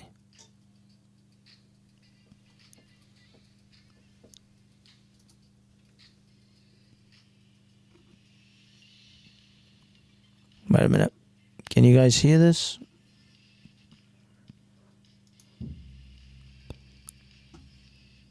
I don't know if anyone can even hear this. Can you guys hear what I'm playing? What has happened? This doesn't sound right.